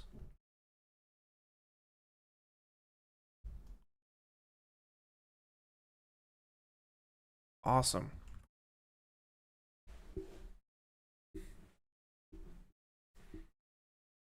Feels pretty nice.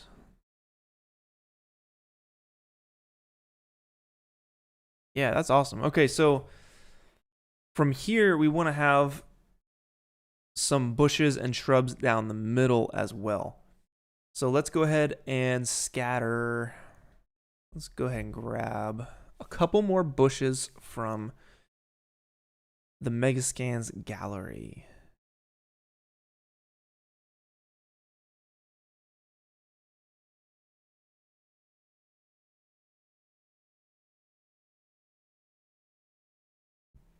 And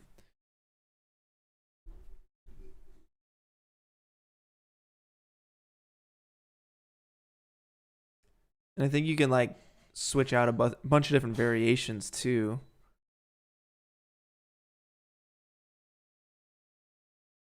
Some dead stuff would be nice. This is actually some good stuff. Some like thatching grass. Yeah. Let's try this. Looks like I already have it. I can export the 2K version.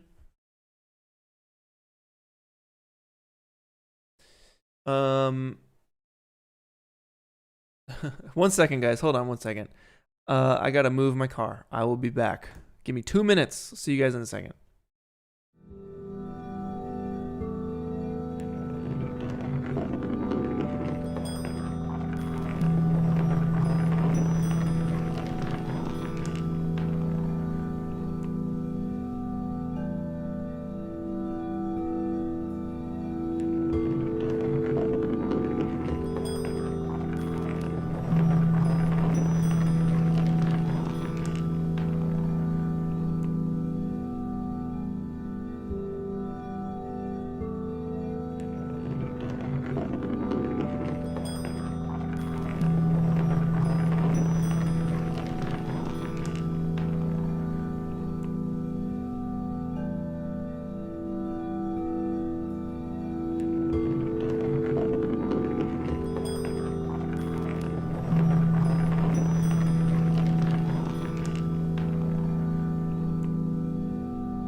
All right, y'all. Back to it. So yeah, we just exported some of this grass here. Let's see if we can get one more. If it's for the middle, we want it to be a little bit larger. Because the middle is actually going to grow a little bit more because that's where all the water is. So let's see if we can't go ground cover maybe.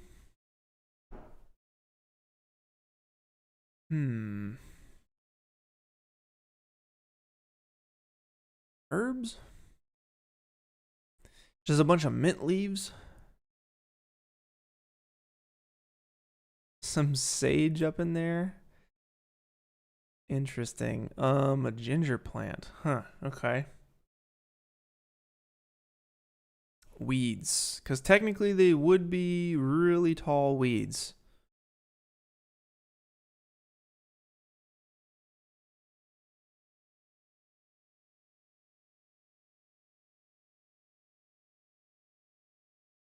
So it could be a mix of stuff here. We could do like some cheese weed. Maybe a little bit of this prickly lettuce. I want something pretty full, you know. We'll probably have a few different types. Ooh, this is nice. Sidewalk vegetation. Yeah. Dry plant set and sidewalk. Let's get these two. This is nice.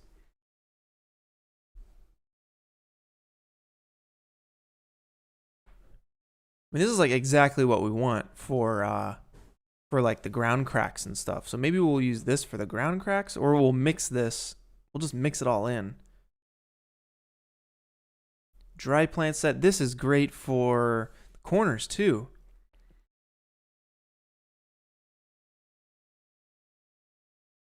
So we'll export both of these 2K versions.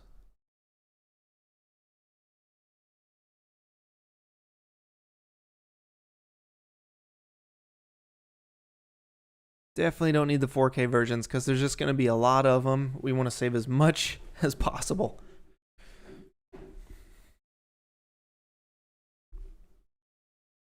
And this one is nice too. I'll download this and export the 2K.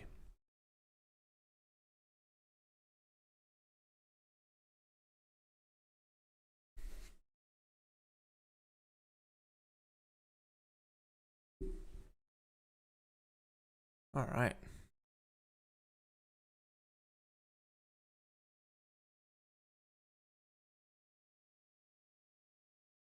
Let's grab all of this stuff. There's a lot. Wow, that's a lot. Jeez, okay. We should have done this one at a time. Let's go. Let's take things behind the camera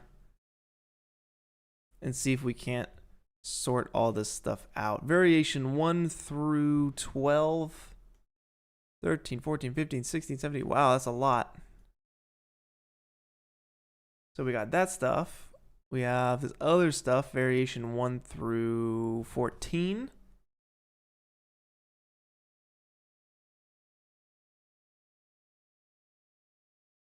And 1 through 11.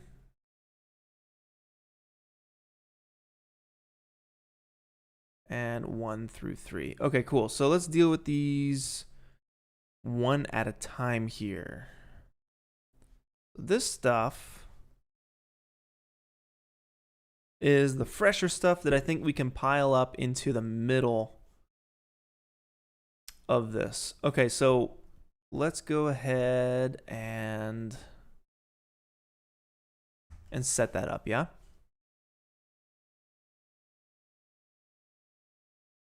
So I'll make a scatter. I'll drop those 3 into the scatter, and I'll tell the scatter to scatter on the, let's see, ground, or no, it's the drain, middle scatter. Bam. And instead of vertex, it's going to be the surface. And we have, yep, a lot of the same plant. So what we could do is use that same random effector to mess with the orientation. We want to mix up that orientation. And obviously it's way too uniform, and there's just too many pieces being scattered. Let's try 100.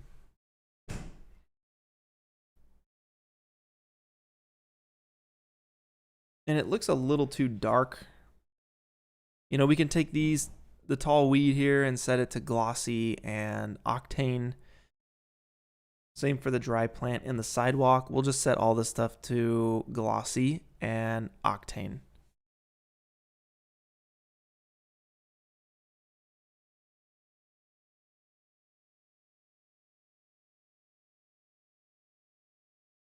And what we can probably do is have a couple different middle scatter pieces. So this middle scatter, we can actually take and crunch it down a little bit. And then we could have middle scatter 2 be a little bit wider, and middle scatter 3 just be the full wide. That way we can kind of taper off these shrubs and have them just be a little bit taller in the middle. Let's go to that octane scatter.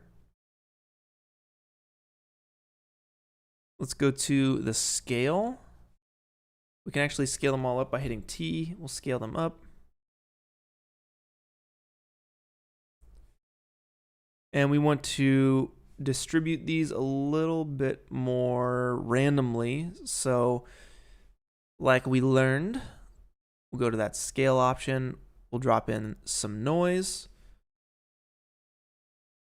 We can set the contrast to, I don't know, 50% contrast. So that way you have full size ones and then half size ones, and then all throughout. Actually, just to see what it's doing, I'll set it to 100, and I'll set the global scale to 500.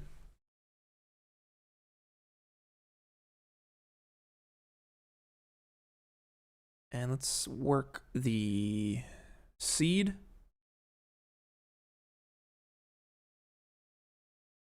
We can take the global scale to 500.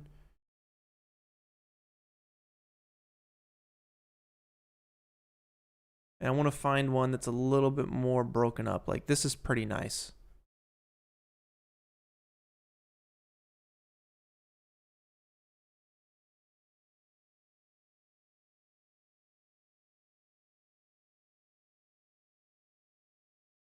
Yeah, maybe something like that. We can set the global scale to 50.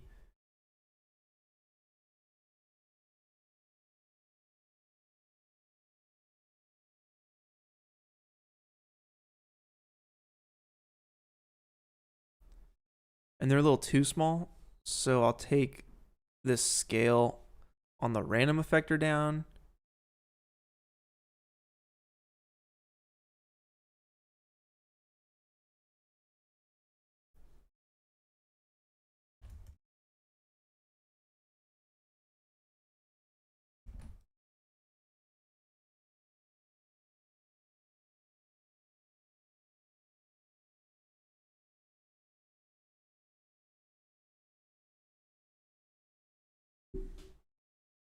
Oh, Ian Hubert up in here? Dude, what's up, Ian?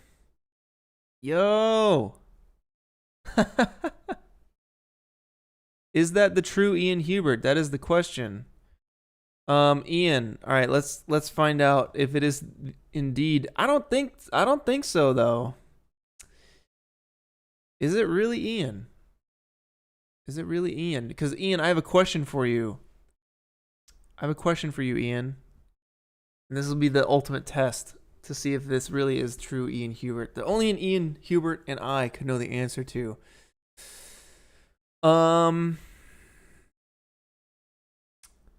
When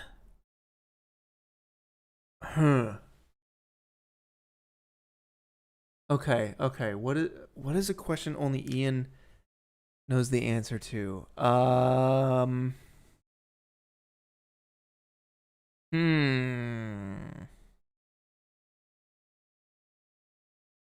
Let's see. When I came up to Seattle to visit you last time. No. Ian. What food do you have to get every time you come down to Los Angeles? When you visit, there's like that one food that you're like, yo, this is the one that I need to get every time. What is that food? This is the ultimate test.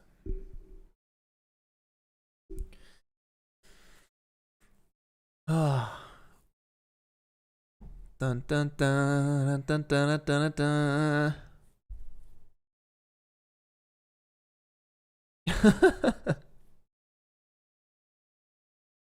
Yeah. That's the right answer. Noodles. Sweet, dude. What's up, Ian? Good to see you, dude. Freaking great to see you. Thanks for hopping in, man. People are really excited about this. That's awesome. You're making a lot of people's days. So I'm working on my render right now. It's a big old render. And I'm trying to like populate this sewer to look nice. Trying to make it look grungy and nasty. And we're just scattering some plants and shrubs right now.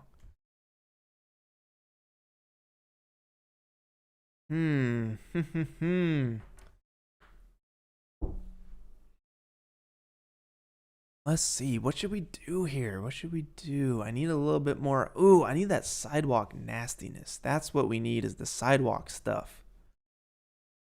Let's try dropping in another chunk of plants here. So let me take all of these out. And let's see if we can't pop these guys in and see the difference. Okay. Kind of difficult to tell.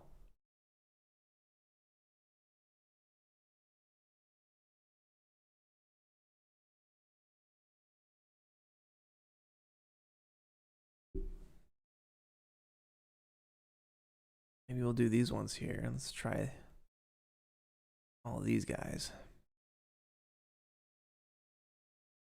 Oh, they're so tiny. They're so small.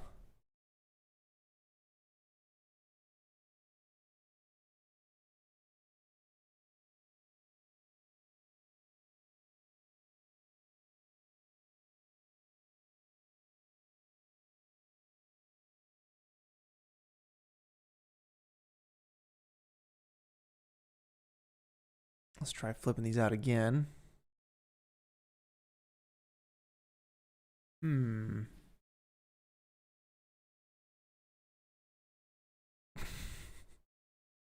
answer to everything is noodles. The answer to everything is noodles, but you can't overdo it, you know? I had some of those noodles last night, Ian, and my goodness, they're delicious. They are the best.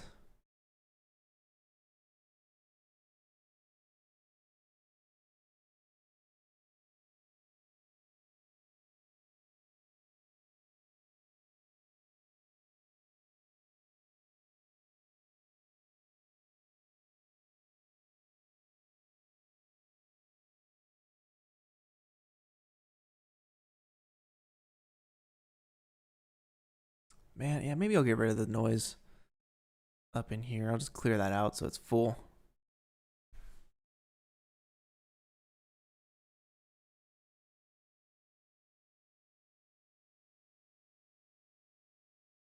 Let's see what we're dealing with here.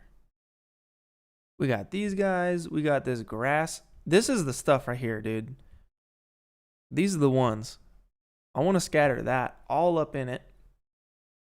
And then we have these guys, the dead stuff. So I want to mix probably these and these guys. This dry thatching, I don't know. Yeah, it's all, I like these colors here. The dead stuff and this stuff right here. Like this stuff, that's not bad, but let's see if we can't get these guys working. Variation 1 through 14. Let's get these guys up in scatter number 1.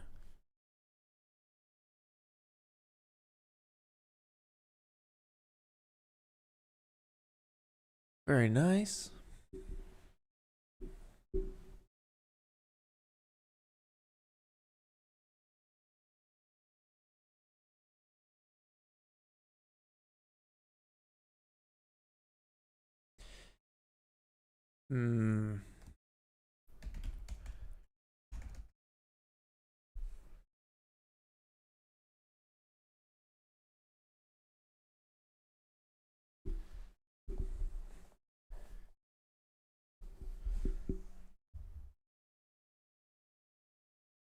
I'm just going to make sure.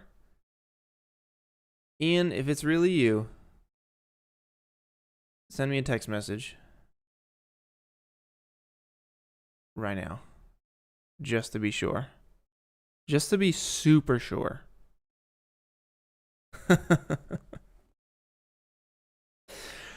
I'm sure it is, dude. Have a good one. Peace out, dude. Later. You never know. You gotta be extra careful these days. You know what I mean? Gotta be extra careful. Alright, but you only had noodles once in LA, dude. It's all good. There's a lot of food in LA. There's a ton of food. Okay, back to it. You know, I get a little distracted, but it's all good. We're gonna keep going. So we have scatter 1, scatter 2, scatter 3. Let's kind of take it back. Take it back to scatter 1, and let's get some of that dead stuff up in there. So I'll switch that out for this 1 through 14.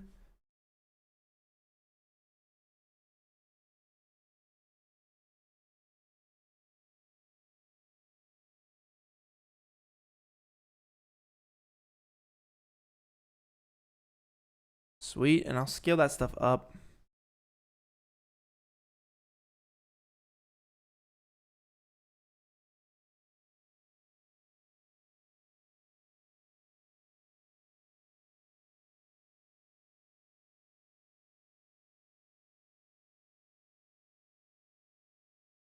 That's nice. That's pretty nice.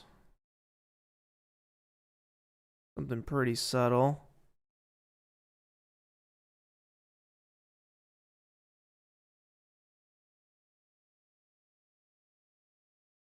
And maybe we try that in the cracks here. Dude, if that I don't know if this Ian is real or not, but if they just randomly got the noodles question right, that's impressive. We'll see. I have no text from Ian yet. I'll just text. Let me text him. Let me see.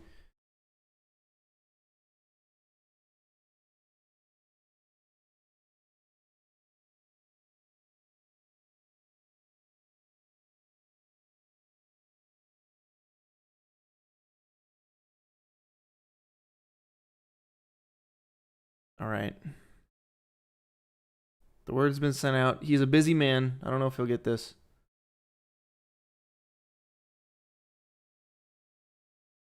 But the text has been sent. We're going to get verification here pretty soon. I know, it would have been one heck of a guess, huh?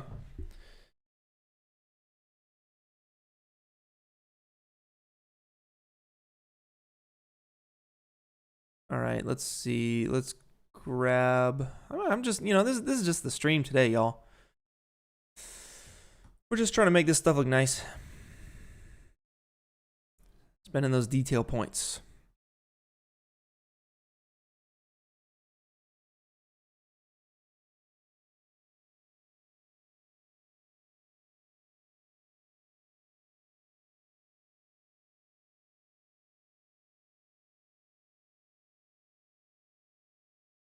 So I'll do an octane and a universal material type so that we can come up in here and we can plug the, let's see, transmission. Yep, that's right. It's got a transmission section there, and we can take the specular down just by half maybe. And we can probably take the brightness up to 2.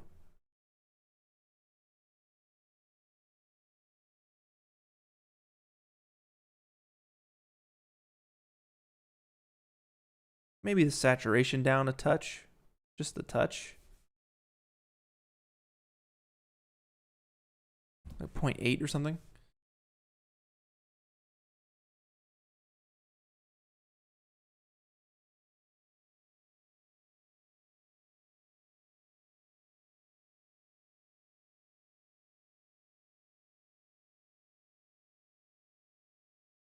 See, they seem too dark to me.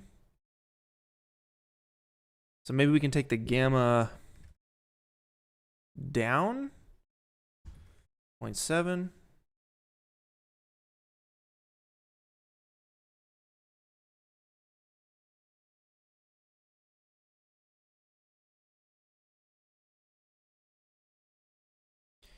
let's grab some more of like the dead stuff, and let's put the dead stuff in the corner.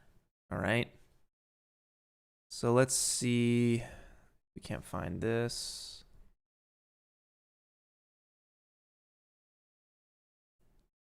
So this stuff right here.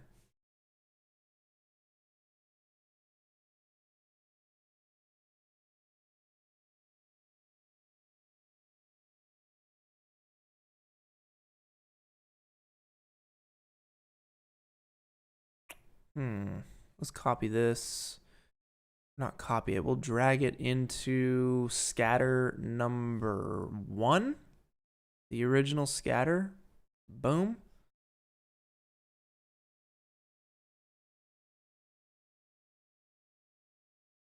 Hey, that looks pretty nice, actually. I like that. That feels dirty and kind of gross and overgrown. I'm feeling that. That's looking sweet.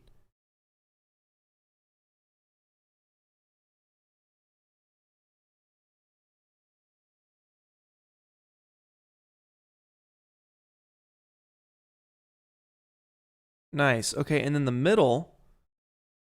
Let's have the middle section be a combination of both of those. So I'll control drag that into scatter 2.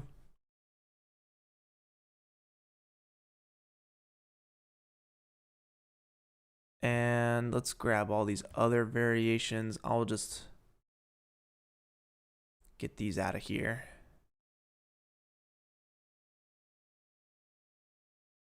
And then we'll do, let's see, scatter 1.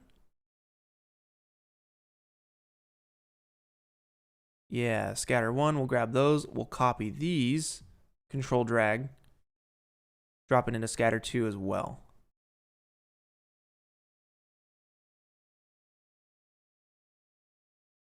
Dang, did Octane crash again?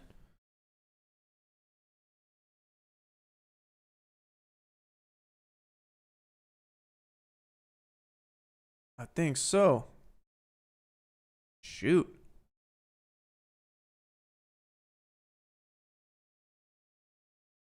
But I think we can, let's try and scale these up, because I know we're gonna have to scale these up anyway. Before we reset everything, I want to get them about the same size.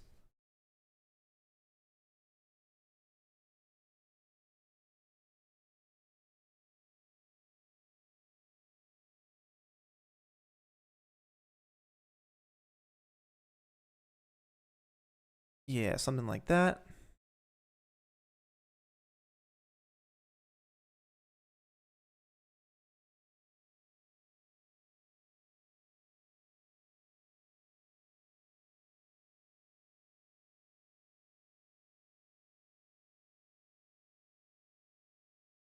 Awesome. We'll save that. I'm going to save it as a new one, actually. And we'll restart. Yeah, agreed. A little bit of rocks, some dirt, small rocks. And I think it'll be looking nice.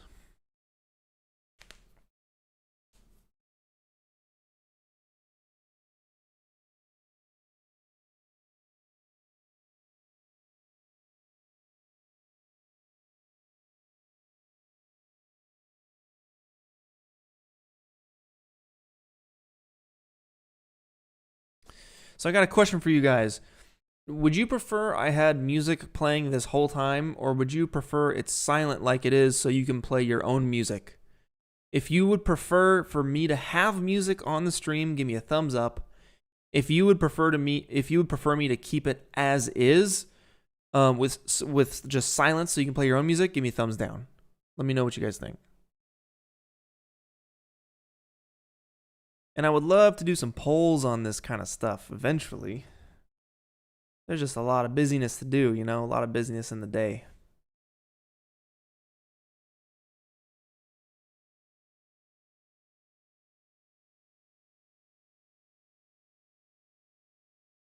And let's render that.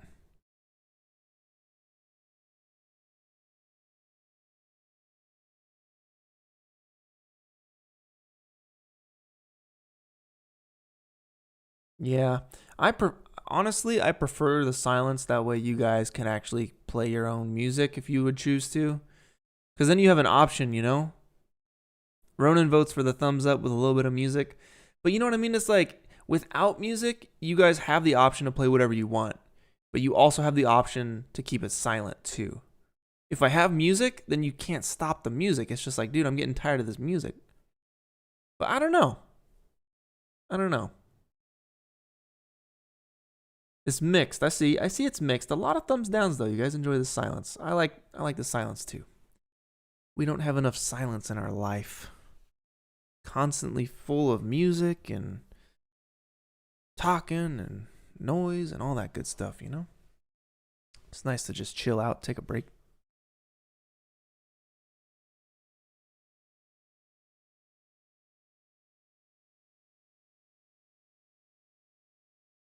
All right, let's take everything in the middle and scale it up.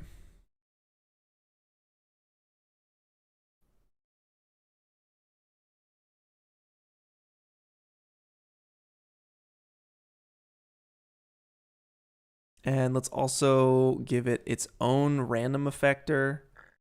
I'm gonna make a new one. And we'll throw that down. We'll get random 2 out of there. Random 3 will be for this one. And we want random 3 to have the, you know, full 180 degrees of rotation. We'll go 40 and 40 degrees. Dude, Octane freaking crashed again. Oh my god. What the heck? That's so jacked.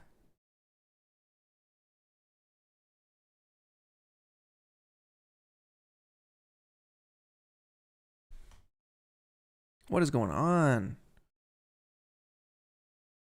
Like, I have plenty of room left. I don't understand why it's freezing up on me like that. So weird.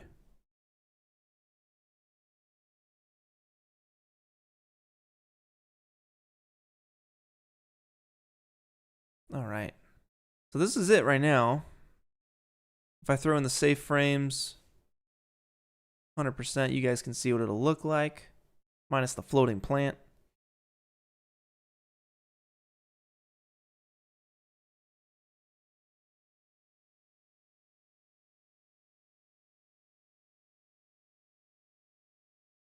Sweet. Let's see if we can't grab like a pipe or something.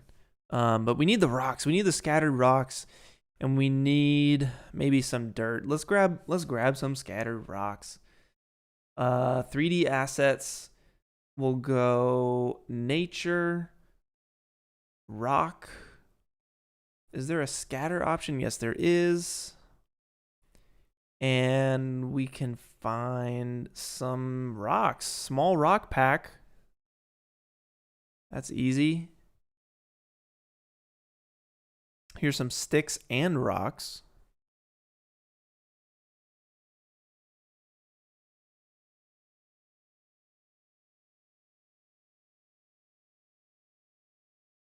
Some rubble scatter stuff could be cool too.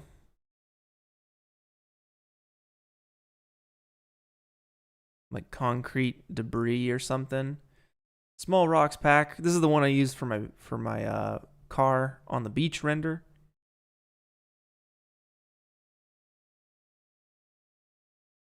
Scatter granite rocks. Scatter mossy rocks. I like this one. Let's download these. And we'll scatter these guys about.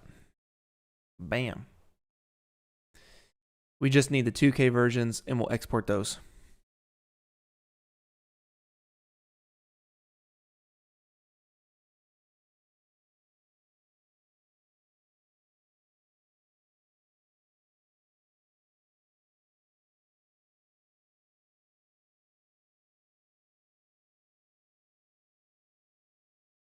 All right. C4D is thinking really hard. Hopefully not crashing on me.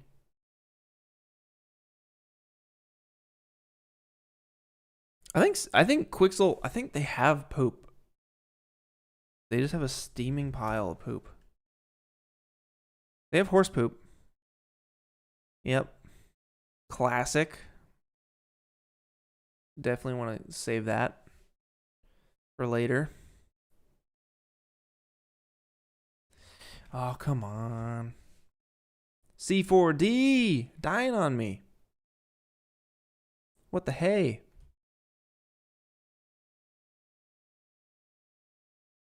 Something's going on. Why don't I use S24? Man, that's a good question. It's because I've been working on this freaking render for so long. I don't want to switch versions in between giant renders. So once this one's done, I'll get started on S24. Also, I don't know if Octane is out for S24 yet. So yeah. Gotta get my Octane. All right, let's see if we can get those rocks up in here. Them scatter rocks. Poop. Let's do 3D assets, nature, rock, scatter, all the way to the bottom. All the way to the bottom. And we'll grab this guy right here. We'll export that.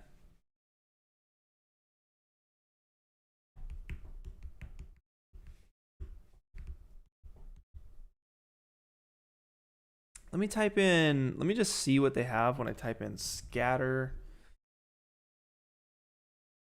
debris.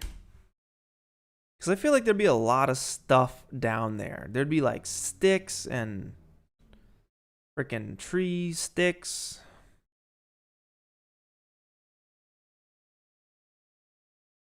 There'd be trash there. I feel like there would definitely be some trash down there, some cans and all that stuff, some pipes maybe.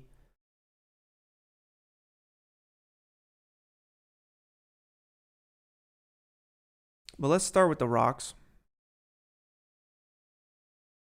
And you know what? I'm not even going to scatter them with the Octane view right now, because I'm just going to look at it and just make it work. Here we go. Rock pack. Bam. All these guys. Let's throw it in an Octane scatter. And let's scatter it on to the entire floor, which is, where would you be? The floor. Yep. Octane scatter onto the floor. We want probably 200 rocks on the surface. And you can see all these tiny little dots. Those are all the little rocks. So I'll let that do its thing, and I'm going to organize all this so we can clean it up a little bit later. So this is our rock scatter. The scatter 2 is our center scatter. Scatter 1 is the crack scatter, and then we have corner scatter. Bam. And I am going to group all of this stuff into one folder here. Let me also just double check what the heck this stuff is. All right, those are plants. Boom. All right, we can just let those chill for a second. Anthony Cavill, yo, thank you. Thank you for the super chat. I appreciate you, man. You have a question. How do you decide if you want to download a 2K or 8K version of an asset and Megascans? I finally started my participation, by the way. Congrats on starting. Sometimes it's the hardest part is to get started, so good job on that. And that is a very good question. How do you decide whether you download a 8K version or a 2K version? And how do you decide if you want to export an 8K version or 2K version? So basically, here's the way I think of it. Right now, I have infinite hard drive space. If you guys are really crunching on hard drive space, I would really recommend, if you're doing this as a 3D artist, invest in some hard drive space. So always download the 8K version. Always download the biggest version you can. Because you're future-proofing yourself. You want to make sure that you have the highest res version if you need it.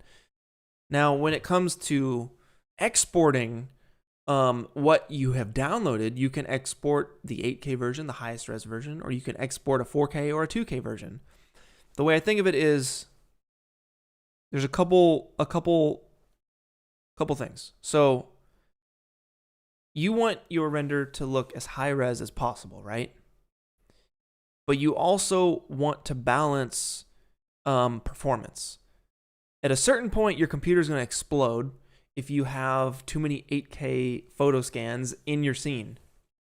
So what I do is ask myself, well, by default, I'm kind of like exporting the lowest res versions.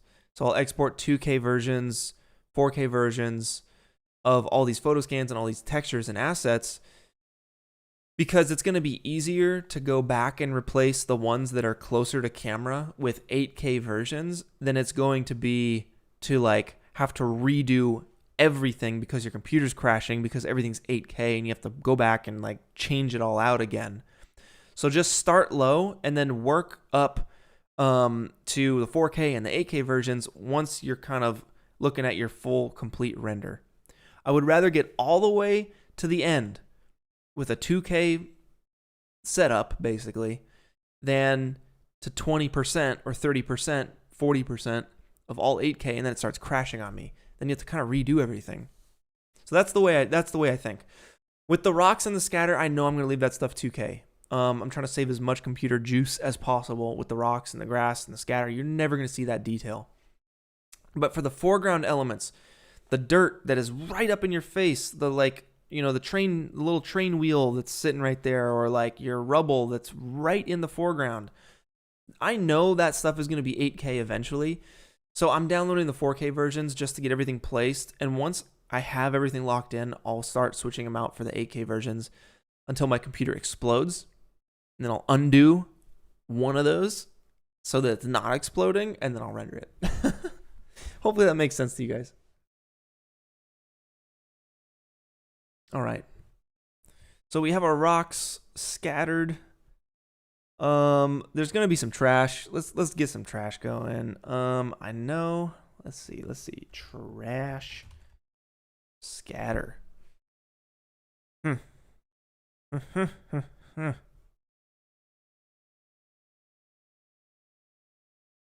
So I want the actual 3D objects versus these little like cards. These are just cards. So we could do trash, and we'll look in the 3D assets, and we'll scroll down and see what we can find. This rusty container, this rusted metal can, this paint bucket. This is all good stuff. Yeah, rusty container. Let's do it. Download the 4K, export the 2K.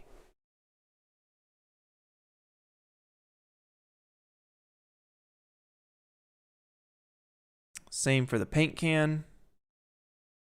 Well, it's actually, you know, let's see here. We have, the rusted can. What is this? Metal containers.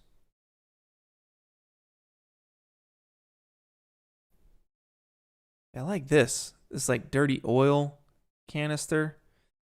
That's very nice. I'm gonna download that one. But actually, you know, I think I got the pack. So I might just work with that pack that I have and scatter those around. Let's get the can. You know, you gotta get your rusted can of beans for sure up in the scene. We'll export the 2K. And if you guys have any computer information, if you guys are wanting to know what cards I have or what RAM sticks, all that good stuff, it's in the description. You guys just drop down the description, you can see the stats, my PC stats.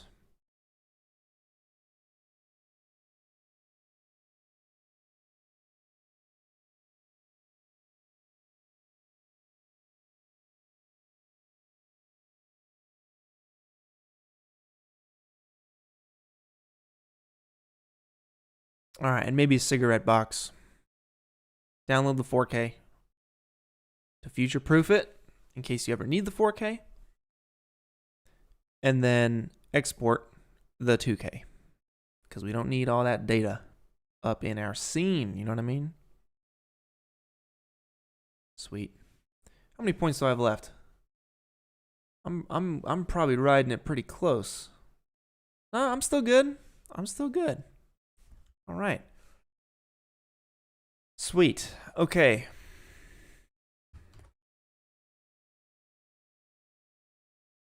So we want to scatter some trash. Let me see if I can't find... Where would you be? The scattered trash. Scattered plastic bottles. All of these guys. Yep. All right, I'm going to control drag these out so we can use them. Bam. Got a bunch of bottles here.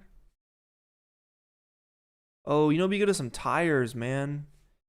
Yeah, you need a couple, like, nasty tires, a pile of tires or something. But yeah, we can get all of these. I like the yellow one. Let's see.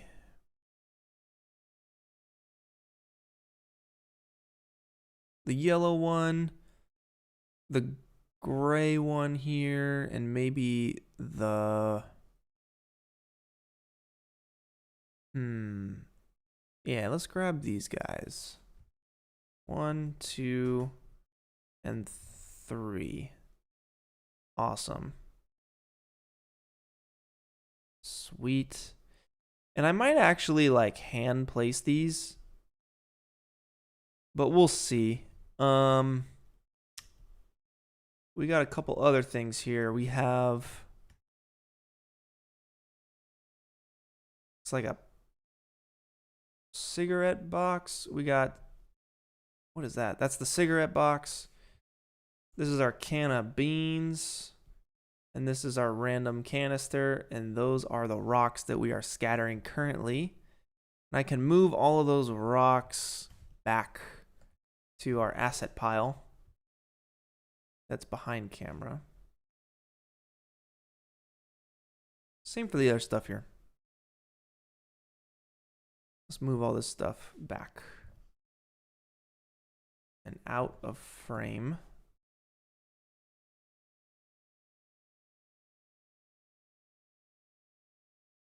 So I just want to go really easy with this and scatter these things pretty strategically. Again, I might have to hand place this just because of the size, but let's at least get it going.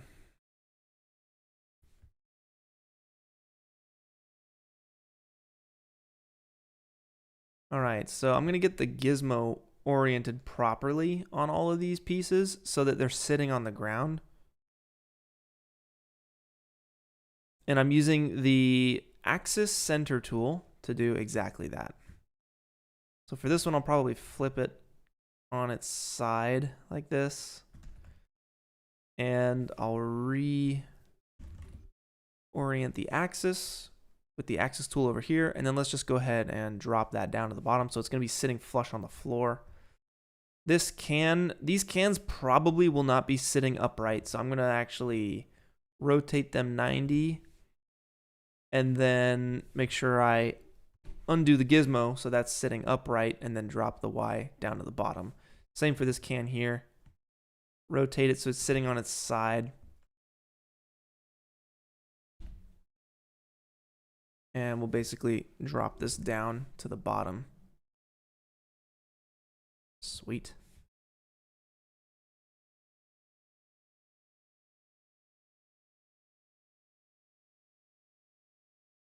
This guy as well, I'm just going to copy these 3. And this white one as well. And we'll do the same deal. We're going to take all of these. We're going to rotate them. Let's go ahead and rotate these guys. Per object manipulation, we'll check that. So they all rotate like this, 90 degrees. We will undo that gizmo so they're all just about the same. And then with all 3 selected, we can execute this function here so that the gizmo is right on the bottom there. Cool. So now when I take all of these little trash pieces, here, here, and here, And we'll grab 1, 2, 3, 4. Basically all this stuff we're gonna scatter, right? And I'm gonna hold Control, Alt, I'll drop it into a scatter. And we're gonna scatter it onto this ground here. We want it on the surface. We probably want 20 of these tops. We don't want to overdo this. And I will select the floor so that they are scattered on the floor. I'm also going to want to randomly orient all of these as well. So we can grab these random modifiers. I think random 2. Yeah, random 2. Let's drop that onto the rock scatter as well as the trash scatter.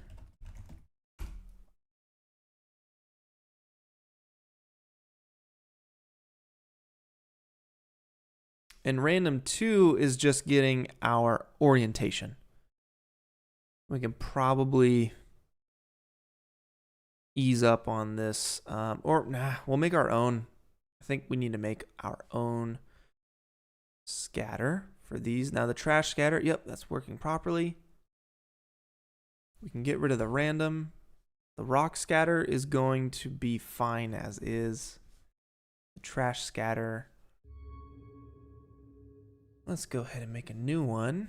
Random effector, we'll drop that in there. And this random effector will not be a position one, but will be a orientation. We can probably do like 3 degrees on each one of those. That looks about right. Mr. Sai Sharan, welcome. Welcome back. Thank you again for the chat. I appreciate you, man. You missed the past 2 hours, but it's good to see you. I'm happy to see you here as well. How was the climb? Dude, it was sick, man. Yeah, we went up to a place, very, very tall rock climbing wall with a little bit of a slant to it, positive slant forward. It was really good to get back into it. I've rock climbed a whole lot for years and years and years, a few years ago. But you know, when the pandemic hit and everything, I actually stopped climbing a little bit before then. I used to go like to the gyms and stuff here in LA. But yeah, it was sick, man. Rope climbs are serious business. Learning how to tie them in yourself too is even more serious business. So it was a good time. Very fun. All right, so we have our rocks and we have our trash. I think it's time to hit render on this thing. Tinham, no, real Ian did not confirm yet. I don't think it was real Ian though. I don't think it was real Ian. And there's a couple things, there's just a couple things, a couple reasons as to why I believe that, but until he hits me up, I'll let y'all know. Because if I go on about why it wasn't real Ian and he hits me up and says, yeah, actually, yes, it was, then I'd be like, God dang it.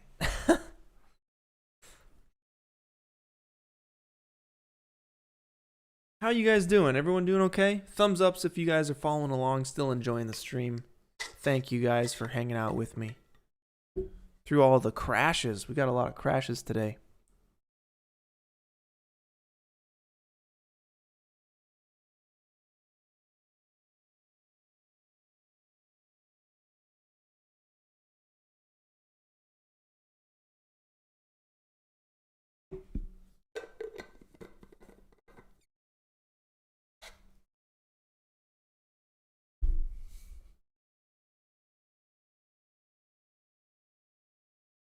Sweet. Thank y'all.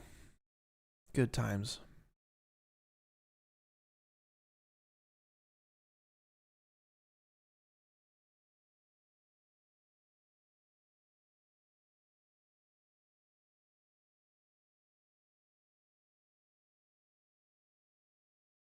Sweet.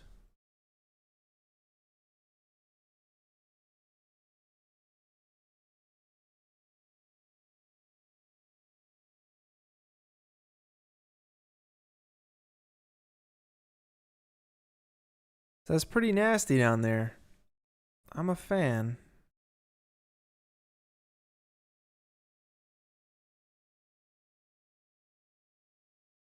Oh, snap.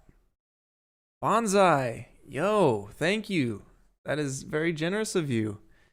You say you've been a fan for 12 years and you've been working with Blender for 5 months, and this challenge is the biggest one you've worked on yet. And you're learning a lot, dude. That's great. Thank you. Thank you for that. It's very generous of you. I appreciate you very much. And I'm glad that you're learning a lot. I know we all are. We're all learning so much on this thing, and it's really cool. It's very, very cool to see you guys learning as much as you can. That's the way to go.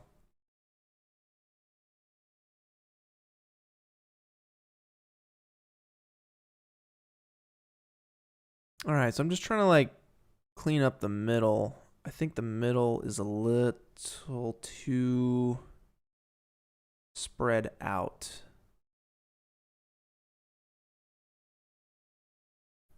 So I believe it was random 3 that was getting us that spread. So we just kind of bring it in a little closer together.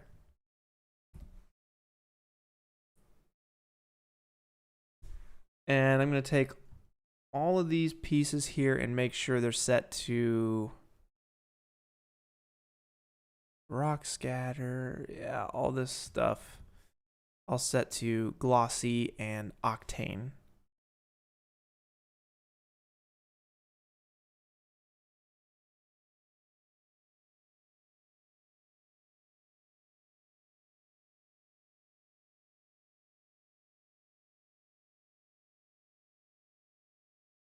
Sweet. Very nice. Yeah, you got to have the tire in there somewhere. I don't think Megascans has tires, but I will double check. Nah. Maybe in time. That's something I'll go to CG Trader for. Let me reconnect these freaking fence textures here. It's been long enough. Let's go ahead and do a little organization.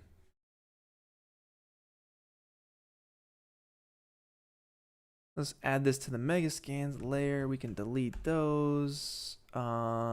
This will be its new layer. Let's add this to a new layer that's called CG Trader.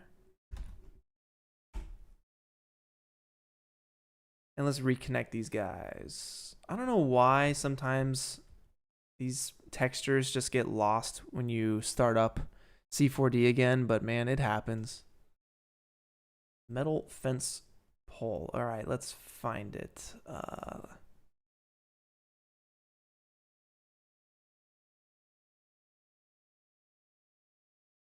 I have a video that I still need to edit.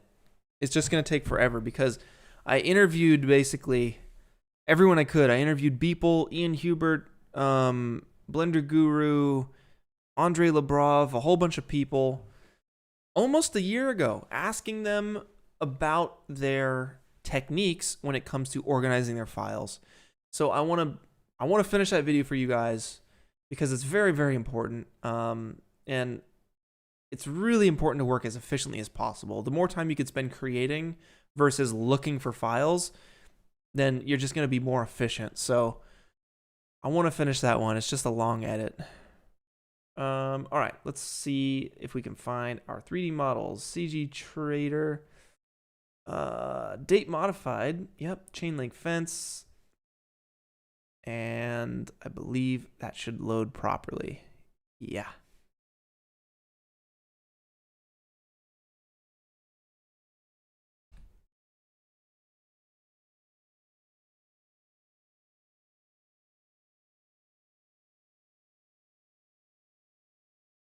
Sweet. All right, we got our chain link fence going. So part of me kind of wants to have this like this concrete wall, this concrete sewer end similarly to the way this is ending here, like this, where it just goes off into a scary pit. I kind of want that vibe going, and I think it's going to work a little bit better than this hole in the background, because this hole in the background isn't really selling as a hole in the background. It's kind of just more so a wall. It looks like a wall. I'm not really feeling it, so maybe I try and make this work here. Maybe we see if we can't do like a little creepy tunnel system that just like gets buried down. I'm gonna give it a shot. Let's see what we can do here. I'll uncheck the check camera. Octane's probably gonna crash again, but we'll do what we can. Now what I want to do here, let's go ahead and take this floor.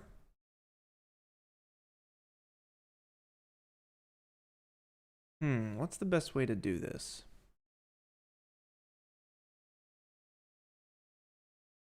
So I have these side walls here, both of these guys, and I kind of want them to continue, do a little bend modifier action on these things. Have them just kind of go into the depths of the earth.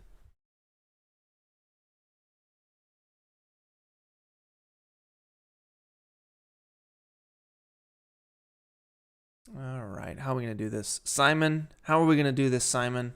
Thank you for the super chat, Simon. It's been 5 times. And I tried to like the stream just to realize I already did, so I had no choice.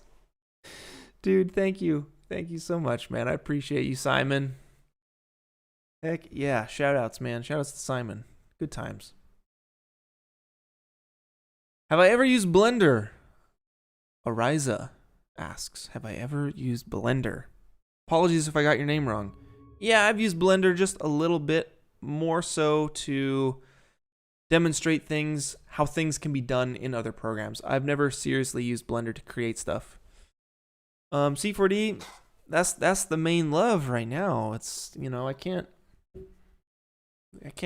do both right now. I feel like it'd be bad to do both. Not bad. It wouldn't be bad to do both. I've talked about this before.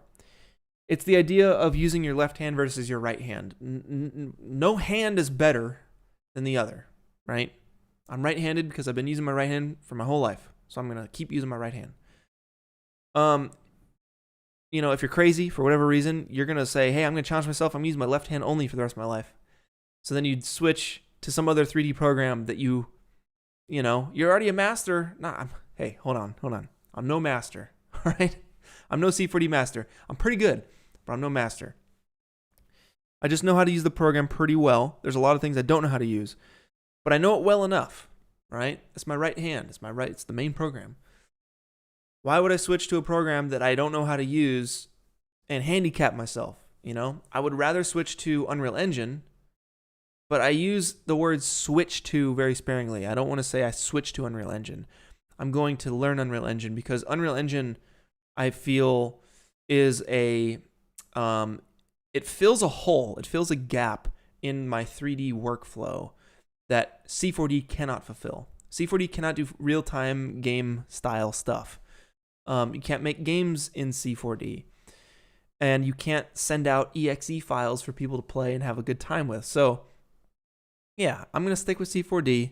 No real reason for me to switch to Blender. If I'm going to spend a ton of time learning something new, I would rather that time be spent learning something that fills a new hole, you know? Like spend the time learning Substance Painter. I would definitely do that.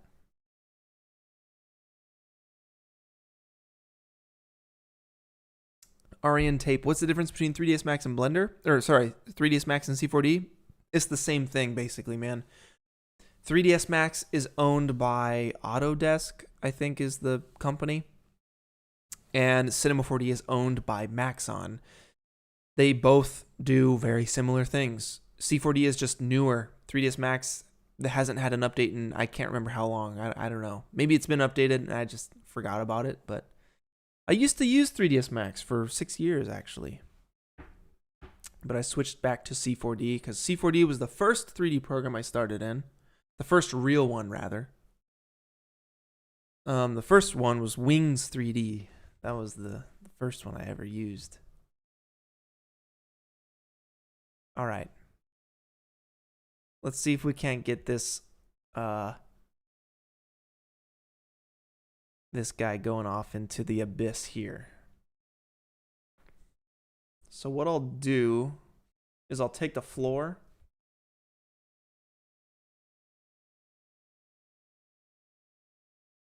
I'll control drag it. Let's see. Yeah, I'll control drag it out and flip it around. Whoa. 180 degrees.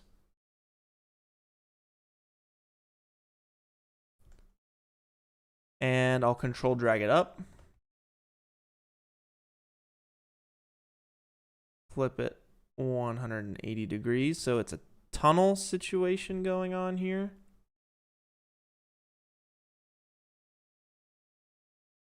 And then let's grab these side walls.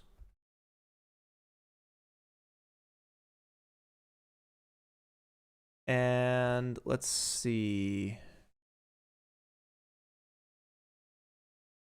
Grab the side, both of the side walls.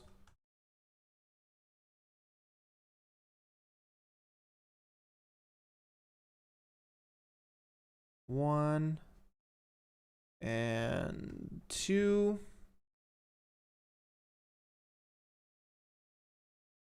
Turn off this per object. What's going on here? I'm gonna just, let's see, let's control wall 1, wall 2, control drag it up and out so we can mess with it up here. I am going to delete these polygons. Delete these polygons. I just want the straight wall. And I'll center up the axis. Bam, wall 1, wall 2. Good to go. We'll take those. And let's see. Actually, maybe before I center up the axis bits.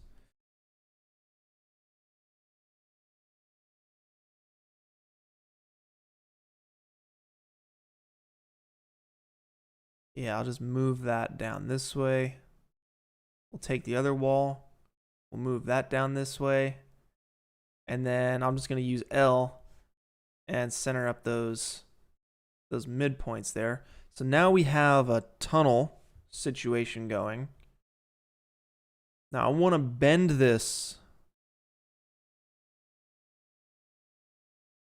downwards, essentially. I want to bend this downwards. And I want it to bend over kind of a long period of time. So hopefully a bend modifier will do the trick for us. Let me save this and grab these floor pieces. We'll drag these up and out just so we can mess with them here.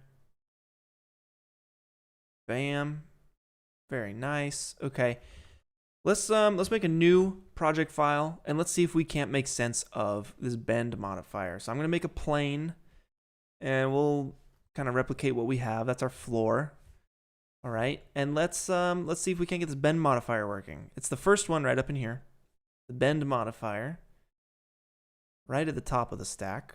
And let's set the strength to 90 degrees. We want a 90-degree bend. And we need to make the bend, I believe, the parent? No. The child? Perhaps. The plane, you can see it's not bending properly.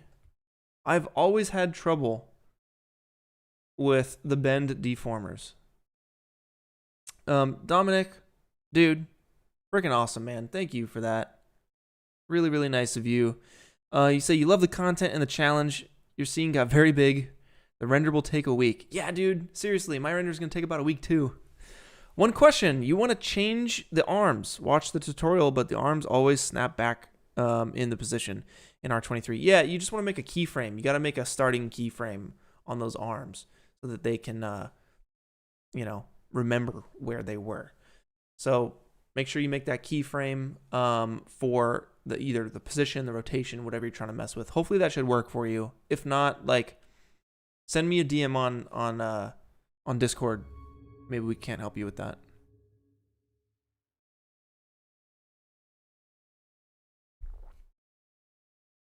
All right, fit to parent. Let's see, fit to parent. Where'd the bend modifier go? You said try rotating the bend. But yeah, it's not. Ah. Yes. Okay, bend modifier. Fit to parent. It totally disappears. Very strange. I don't get the bend modifier. I don't get why that works. So if I wanted to bend over a longer period of time,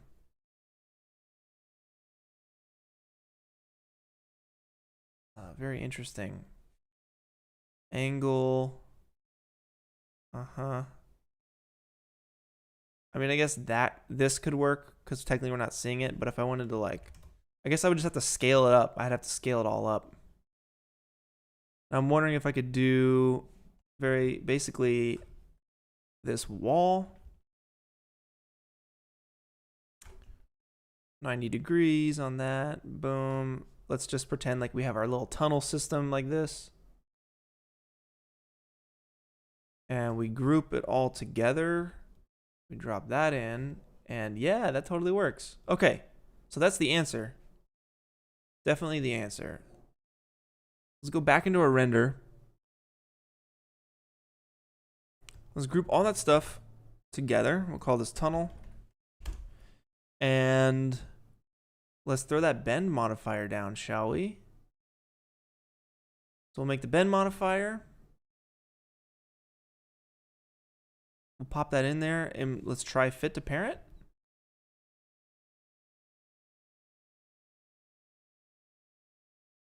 And we want 90 degrees.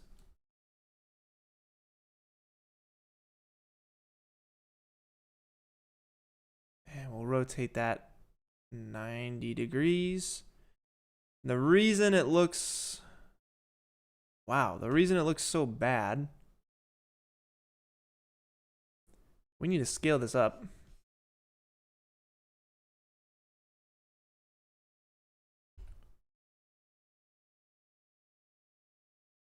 Something like that. And we also need geometry on our floor.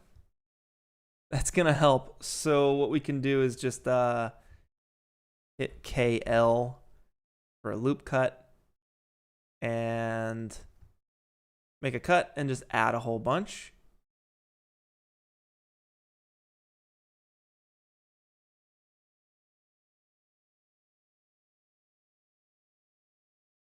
We'll do 15 cuts, okay?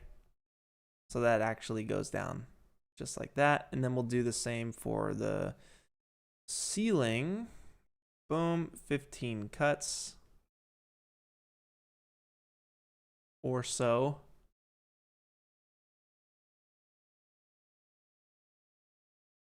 Sweet, now it's just darkness, which is creepy, but I want to be able to see into that just a little bit more.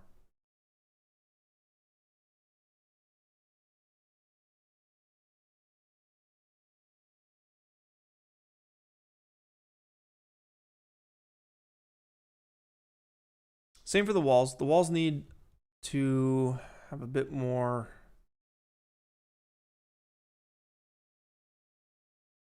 Yeah, just a bit more cuts in here. So we'll go 1. I wonder if this will work. Nah, okay. So we need to, man, do this for every single one. That's crazy.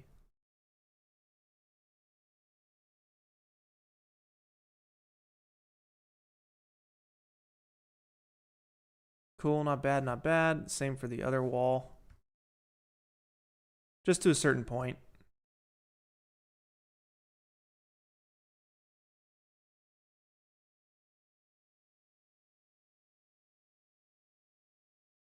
Awesome.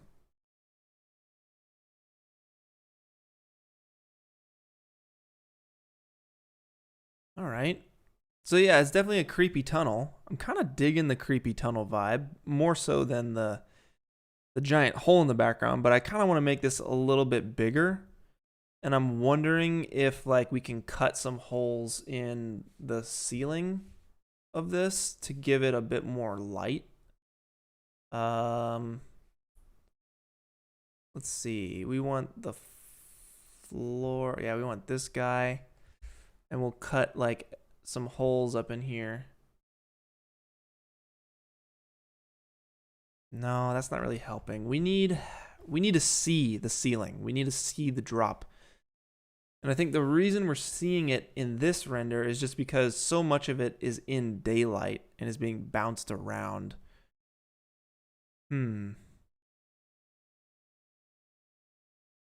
Yeah, you want that gradual transition to just a dark pit. So we can... I wonder if it's best to like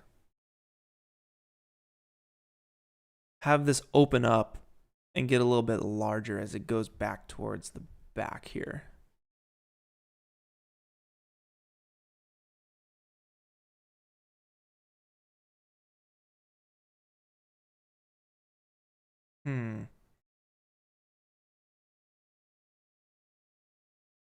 Yeah, because this is certainly tapered off.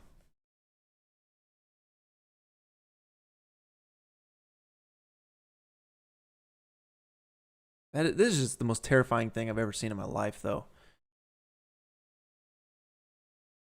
Could you imagine falling into that? Oh my god.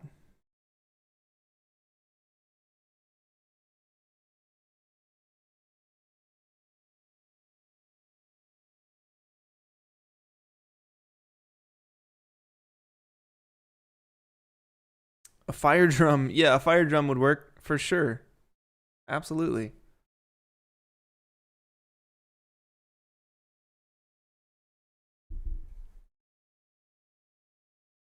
Yeah, we could cheat, right? We could cheat. Make a light. If Octane and C4D wants to work, that'd be chill. It's frozen.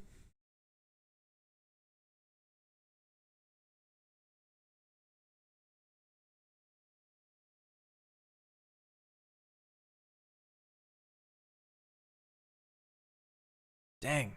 What the heck?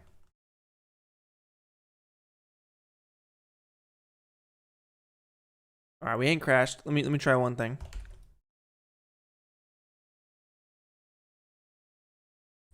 All right, we're in business.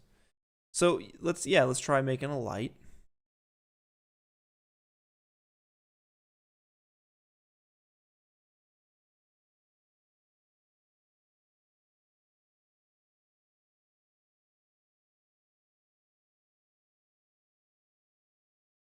And we could simply just illuminate this tunnel a little bit. We'll turn off visibility in the light tag.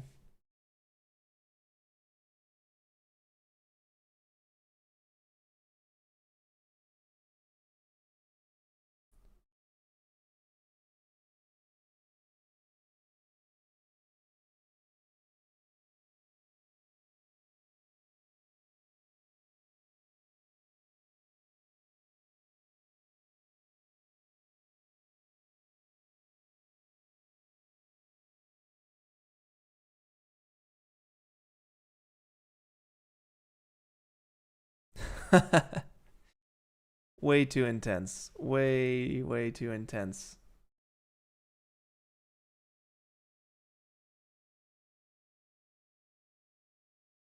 And we could take this light down to like 20%.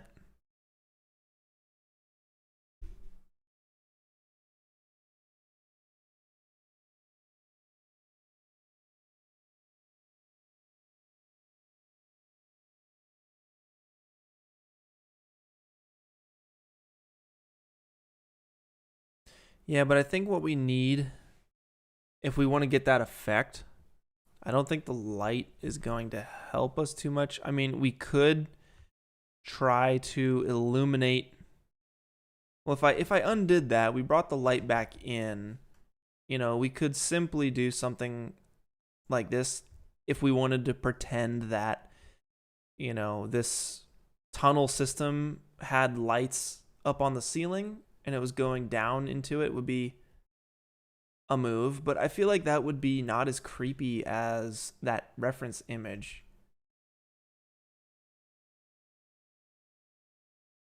So I can make an instance of this light.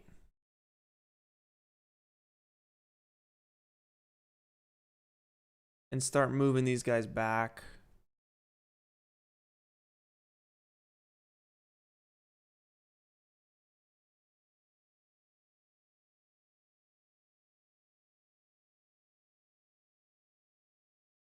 And hoping that like the bounce light will give us a little something, but I don't know. It's also taking forever and a day to render too, so not ideal.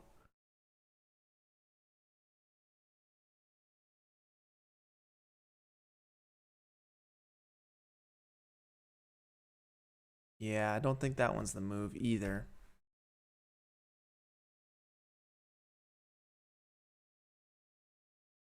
The normals are correct. Normals are certainly correct. I think it's just how I have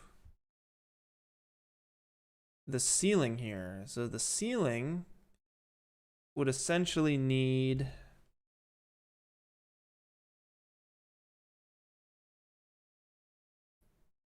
let's see.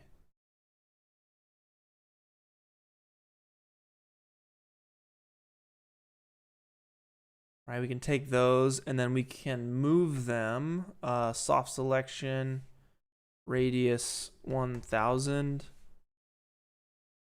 And we'll set it to bell. Nah, we want dome. Or do we want bell? 2000.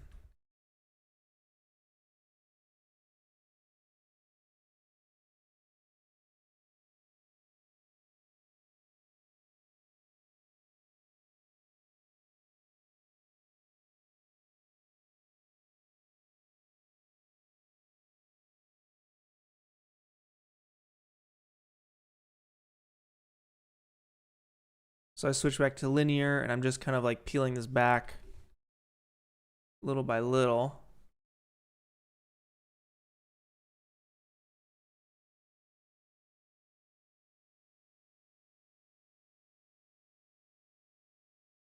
Yeah, I would need a light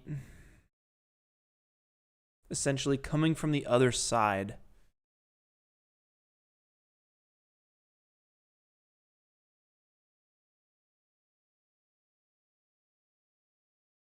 It's just too backlit. I think that's the thing.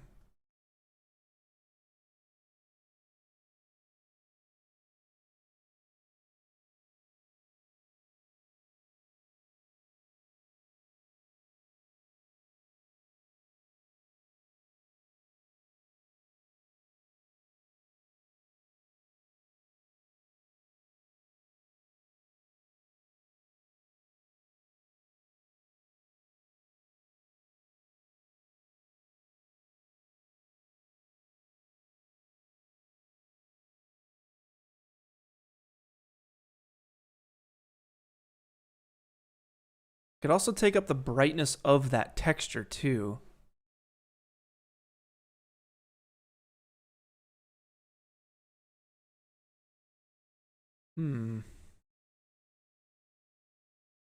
Claudio, I appreciate the super chat, man.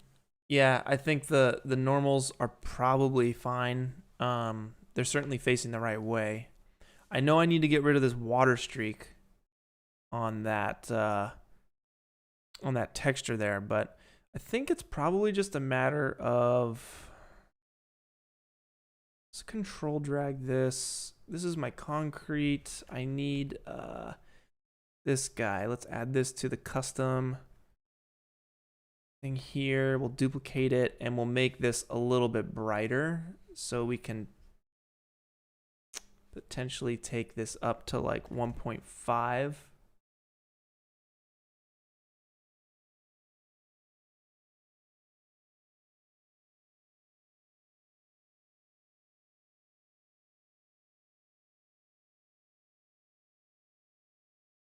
And we'll try that. Let's try that.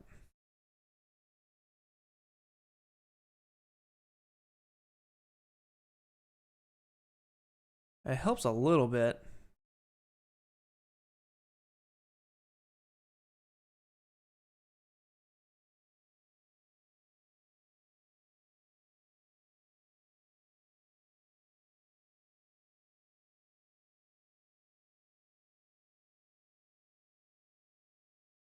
I think it's just the angle too. The angle doesn't really help.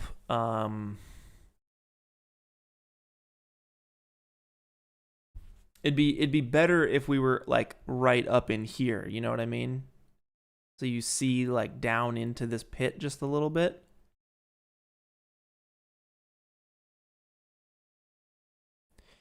If the slope wasn't so steep. Okay, so if you're saying like just the 20 degree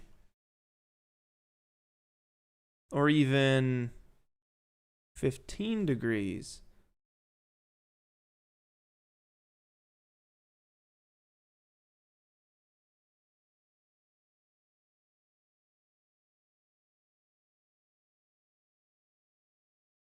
All right, I'm gonna take the roof. Let's try this again. Let's bring this up. Control drag this guy up.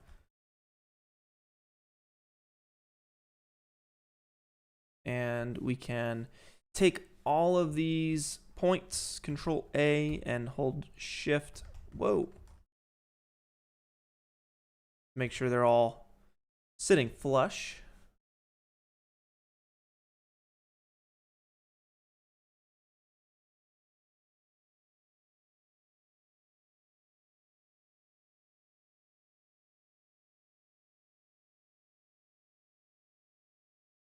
And maybe there's a way to have some light shining into that area somehow. It's a bit more natural.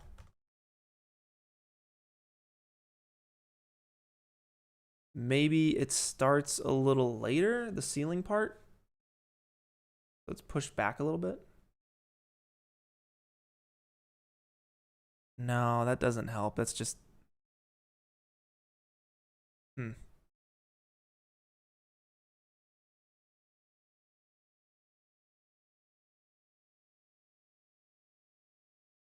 That's interesting, though.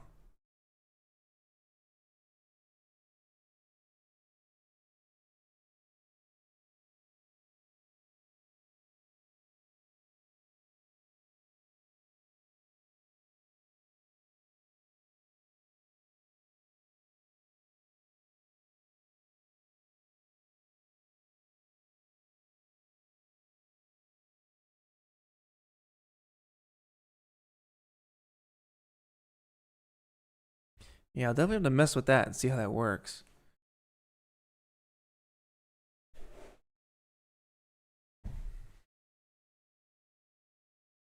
Emissions alongside the rail. Oh, you know what'd be interesting? Maybe like glow sticks or something. Like people had gone down there. Or like... Maybe there's like... Maybe it's reversed. Maybe there's just a really bright light source coming from the bottom of that tunnel. I don't know if that would look good. Let's try it. We're here to experiment.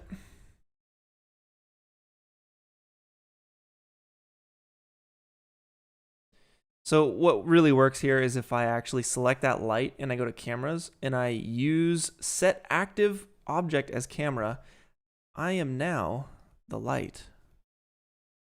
So I can position the light based off of,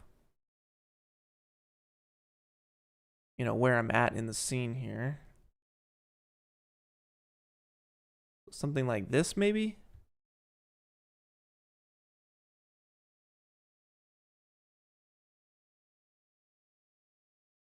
And then that's obviously like really blowing out. So let me switch back to active camera.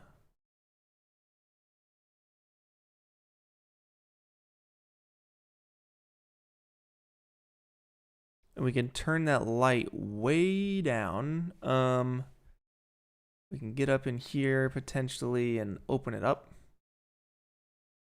And then just turn it down. And I think I'm going to need to make a new version of the texture. So let me open up Photoshop real quick and do a version without the water streak down the middle.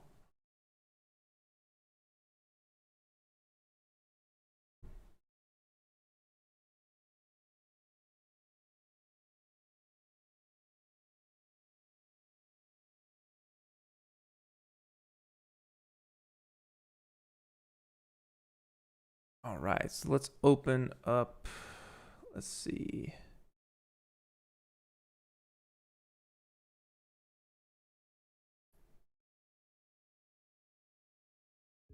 One of these is the one I need.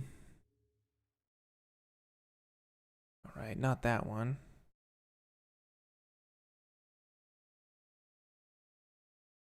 Ah, nice. Okay, so I definitely, I took care of myself. I have the version already.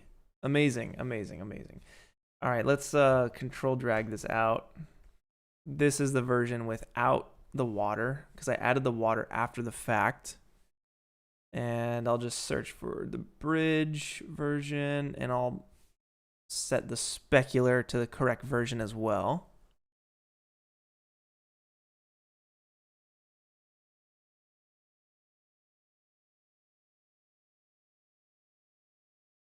There we go. And I'll apply that to the ceiling.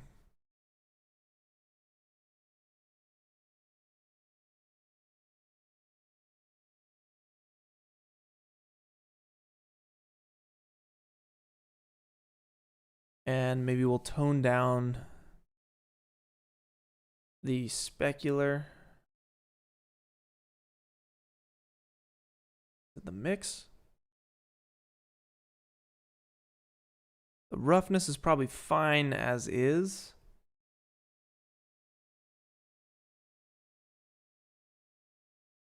And that light is not going to be daylight. Let's have it be warm light. Mr. Flank Cobra, thank you for that super chat. Much appreciated. Support and love from Lithuania. Very cool. I've never been, but you know I love to travel, so that'd be cool. Do I need to rig my character before changing the default one? Or can I leave it boneless? My character will need more bones for pistons and stuff. I don't think you can leave it boneless and skinless.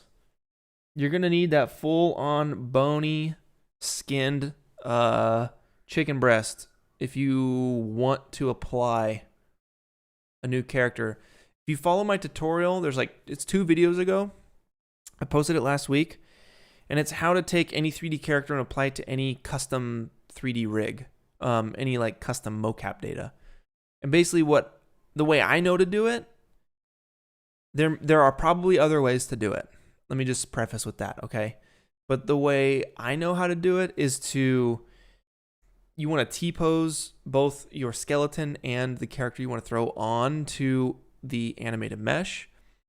And to T-pose them, like, I'm assuming you need bones to do that.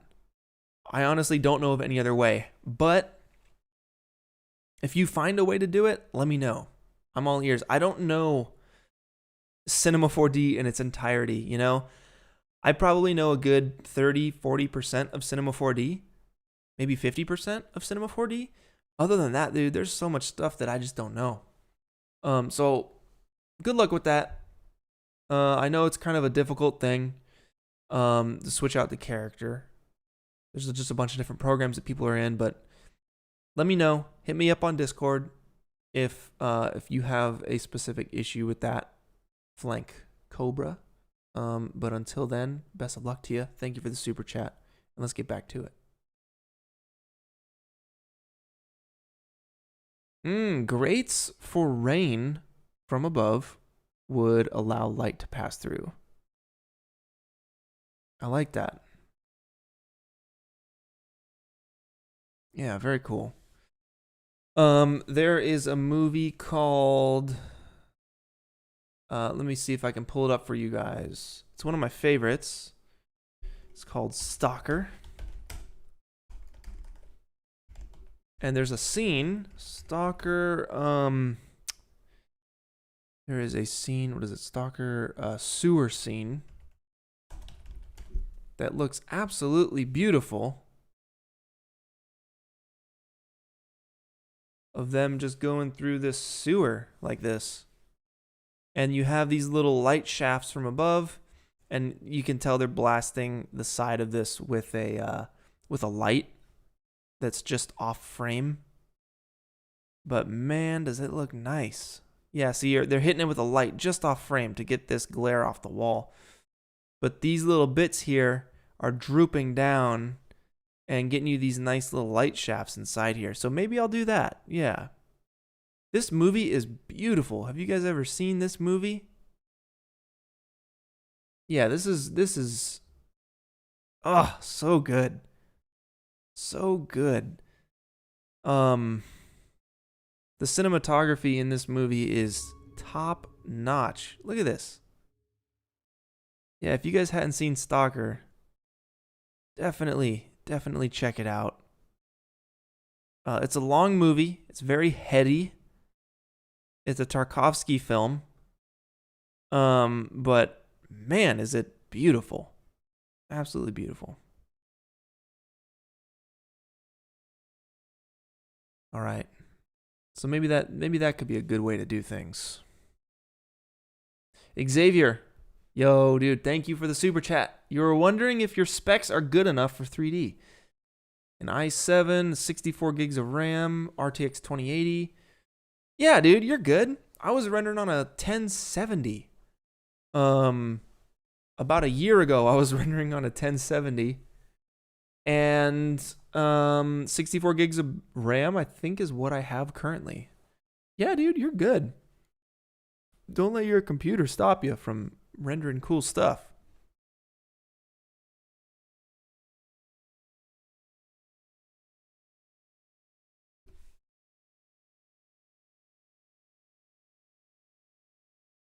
All right. So, I like this vibe a lot. I think it's a really cool vibe. I think, however, the way to get a little bit more light into this tunnel is to probably just open it up a little bit. 2 times the size. 2 times the savings. Let's get this floor piece looking right. NC, ND, NC. Yeah, that's the way to go. Let's select all these. Hit T for scale. Hold shift. Just get the y-axis. Bam. Actually, you know what? I'm not going to do that. I'm going to grab just these ones out here.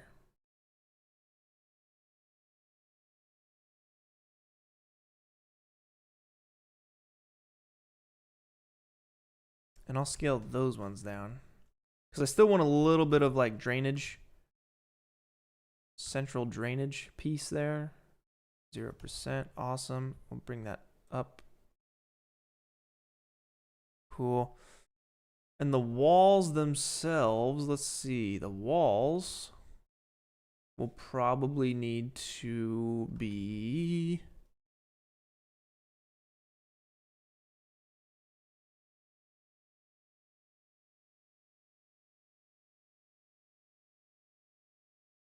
scaled.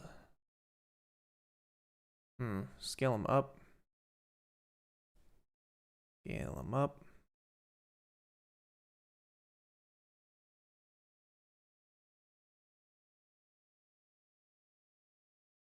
Wow, very interesting.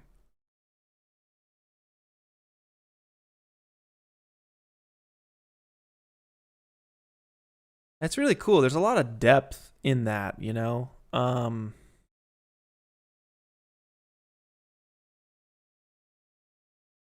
I might have it be the double-sized wall. I like that a lot. Because that'll kind of line up here with my spherical element, which is definitely something I need to work on, but I like that. That's really cool. There's like different levels to the level, you know what I mean?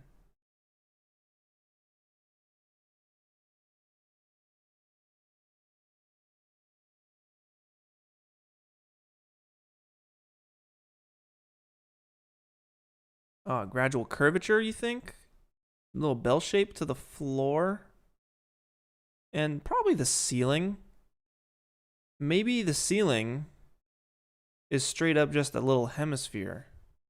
So the ceiling could do a little something like, we grab this soft selection circle and we go, I don't know, 400, 500, like that. And we kind of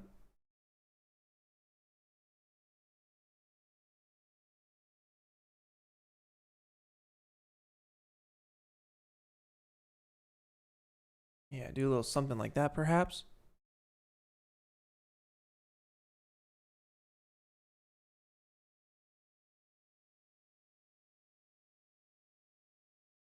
And then throw the bend on it.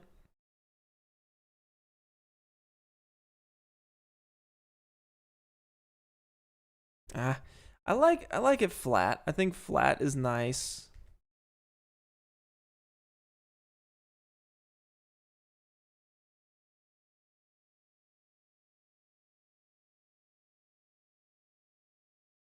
And this could potentially be some sort of road up here. A bridge. Yeah, I like the idea of a road being up here.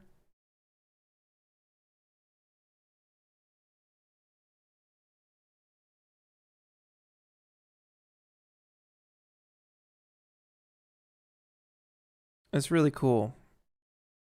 Yeah, I think I could work with that and add a couple fun little elements to that, you know?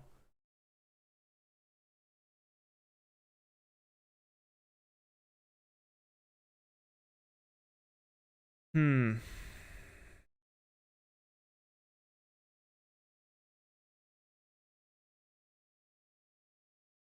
This light here could be very small, maybe. Tiny little light.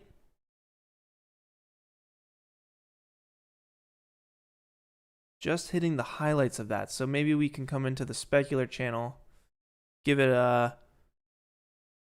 some contrast. Not 200, that's a little intense.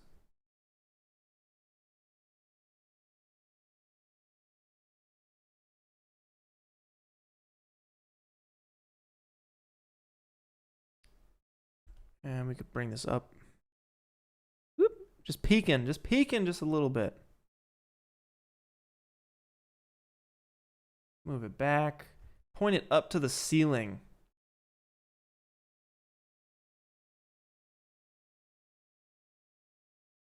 I feel like that's what you kind of need. You need it like tilted up towards the ceiling. Just off frame.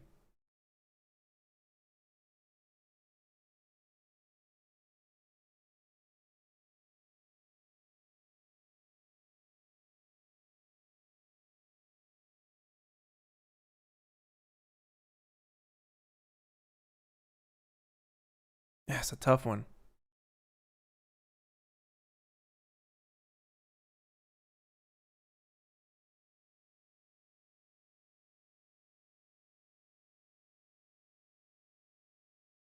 I'm gonna have to spend a little bit more time on that. However, I do like this kind of setup with this stuff going off into the background. I think that's really fun, really, really nice.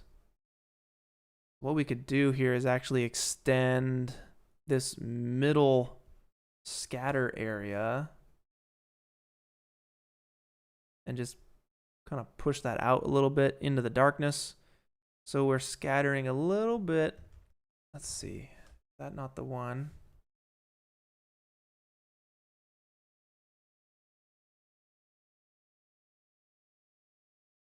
Center scatter. Yep. Middle scatter. Yeah, I think that's what we want.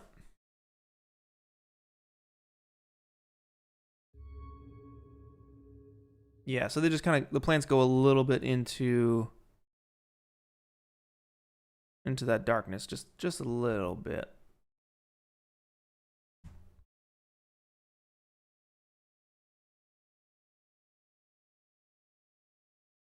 Sweet.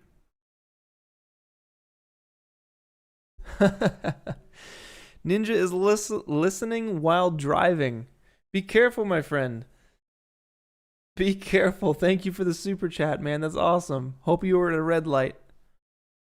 Freaking great, dude. Heck yeah. Yeah, it's looking really good, dude. It's looking good. We got a nice tunnel system going. And I can't wait to figure out how to, like, accentuate what is inside this tunnel. That'll be good.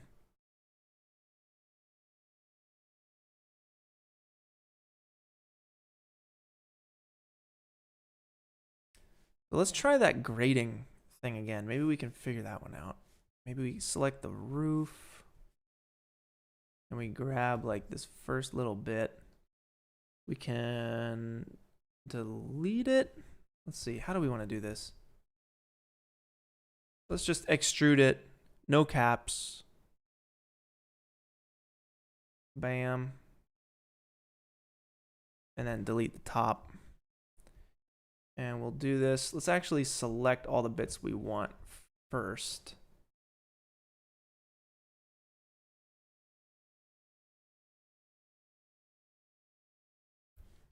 Extrude it. Delete it. Bend it.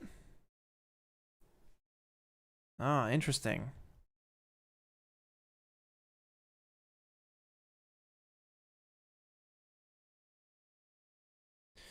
I feel like you would need a little bit of fog in there to get some light shafts coming in. Let's see. Let's see about that. Let me just throw on the fog real quick. I'll let that go for a second. And these plants need to get out of here.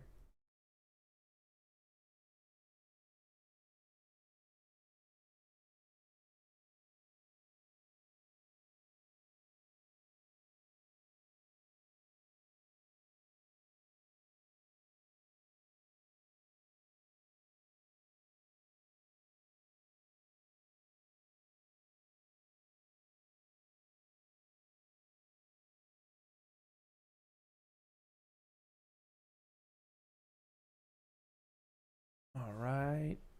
And then we still have some more plants somehow.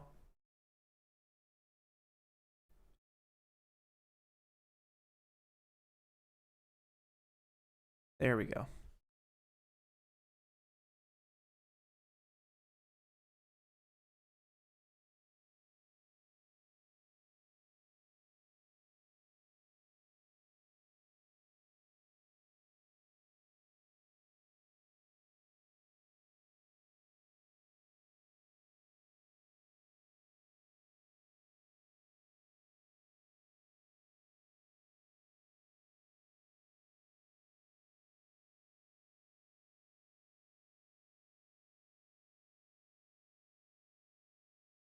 Yeah, the fog definitely adds.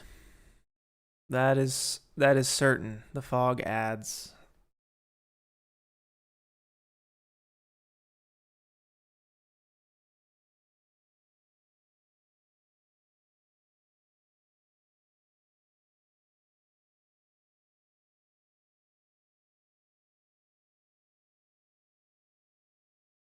This render is going to be insane when it's done. I can't wait.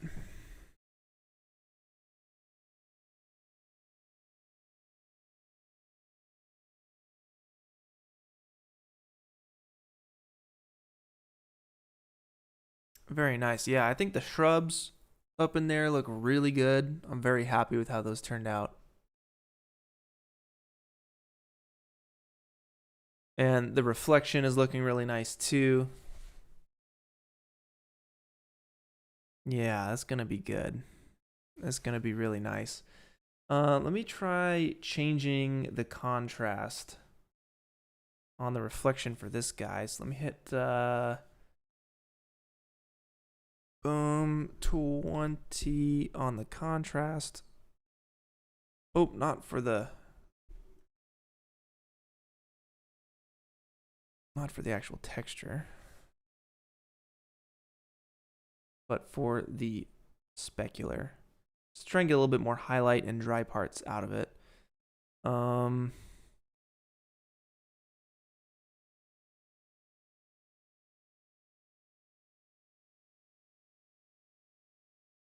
Sweet.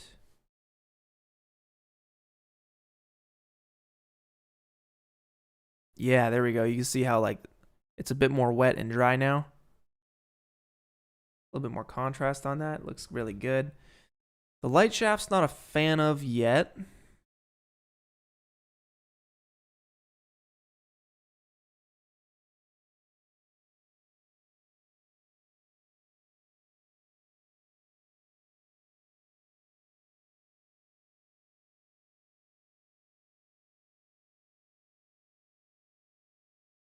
So I'll actually walk those back.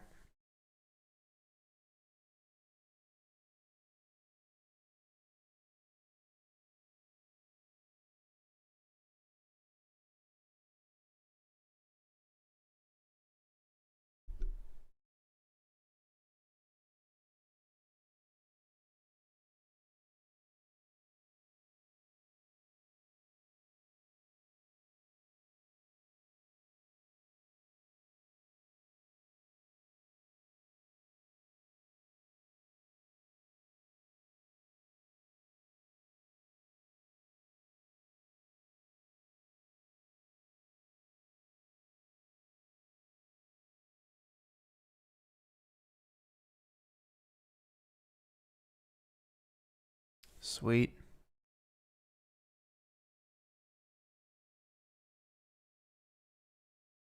It's starting to shape up. You know, there's a lot of little things we got to do, but let's try and get some graffiti on the wall maybe. I don't know if that'd be too much. Let's try it though. So we got, it's gonna be under decals, and they have graffiti. They also have leakage, which is amazing. And I'm wondering if we can get any leakage up in our scene. We might touch it up with some of that a little bit later.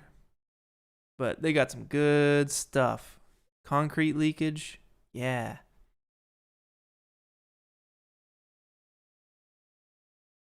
But we want, let's try graffiti. Let's see what they got.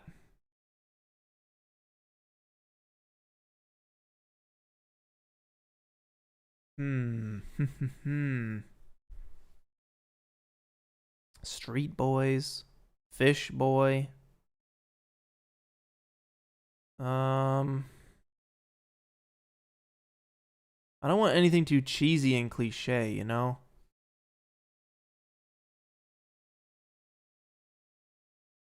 I could also do my own graffiti too. That would be pretty sweet.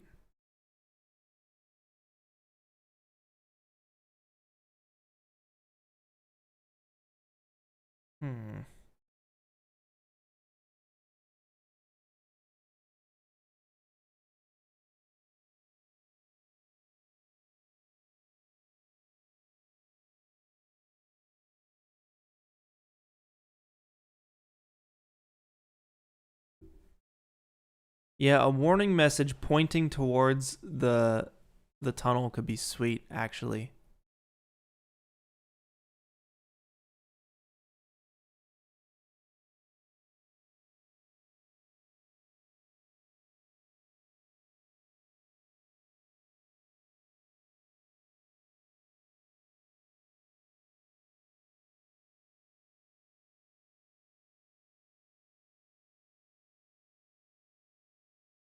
I'll try this one for now.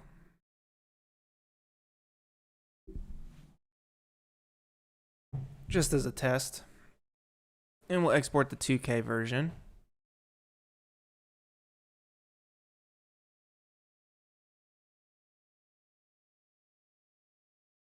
Kombucha for life graffiti, dude. Yeah.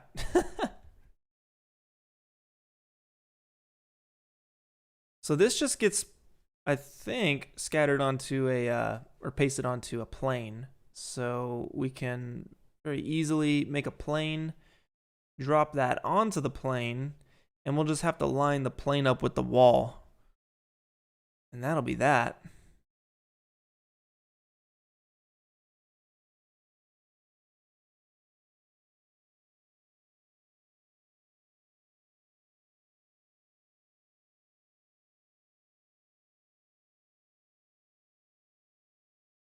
So we'll just want to line this up as close as possible. So it's sitting right on the wall. We can go to like a top view or something just to match it up as close as possible.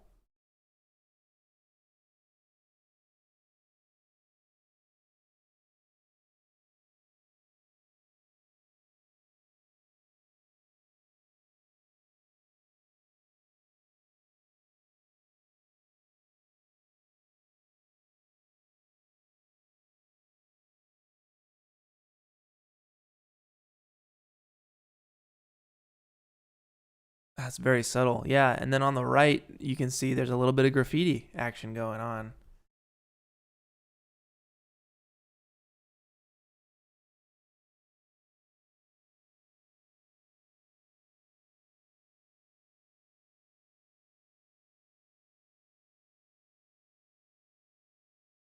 But subtle is good. I love me some subtle.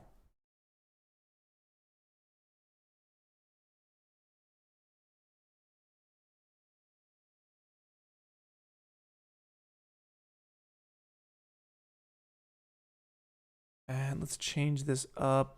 Let's do glossy, octane,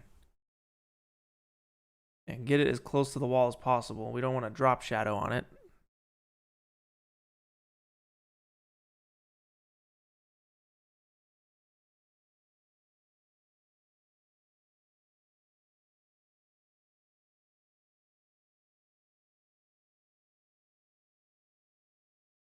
Yeah, there's still a little drop shadow. That's tough. This is really easy in Unreal Engine, but in C4D, it is not easy. 97.6? Nah, the other way, 97.8.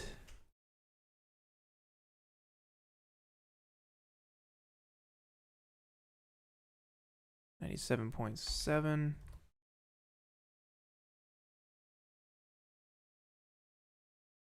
Hmm.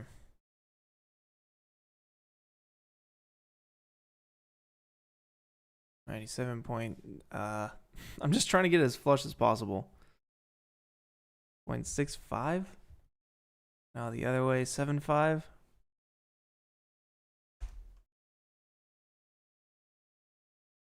Is there a way to make it not cast a shadow? Hey, great question, dude. I think so. Yeah, let's give it a test. So select a plane, pull it off the wall just a touch. We can see it's got a shadow there. If we right click it, we can give it an octane tag, and visibility will say shadow visible. Uncheck it. Oh, I thought that would work. So that's camera visible.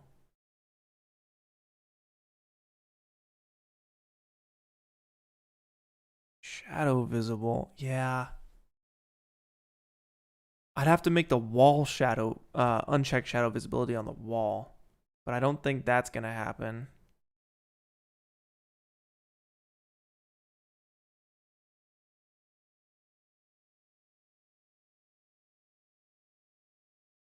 That is close enough right there. That is darn close enough. Sweet. A compositing tag? Okay. Shift C. Find our compositing tag. Let's try it again. Let's bring it out. Yep, there's the shadow. And we can uncheck cache out. It doesn't work because it's Octane. Probably because it's Octane, is what I'm assuming.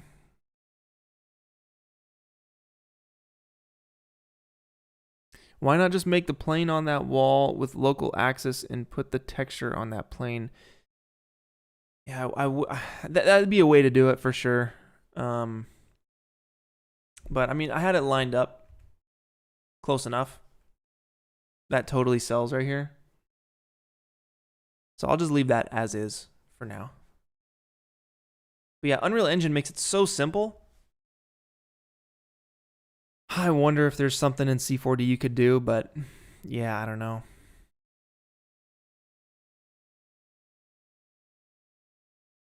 So I'm digging how this render, it has two versions of the render.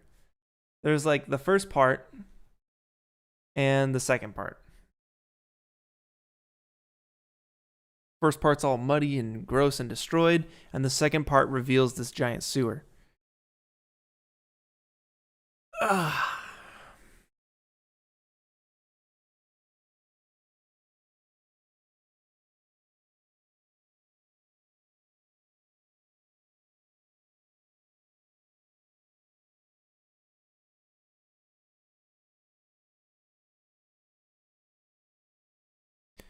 Wait, so you say that I can drag the material itself onto the wall and it'll just work that way? That's interesting. Once Octane decides to stop or start here, I will try that.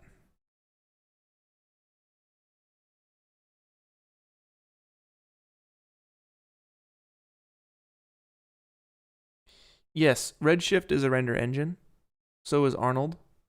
So is Cycles and Eevee. Those are all render engines.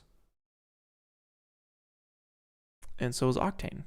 But yeah, we officially, Octane just crashed right now. So let me save. And we'll open it up one last time. And then I think I'll call it quits pretty soon here.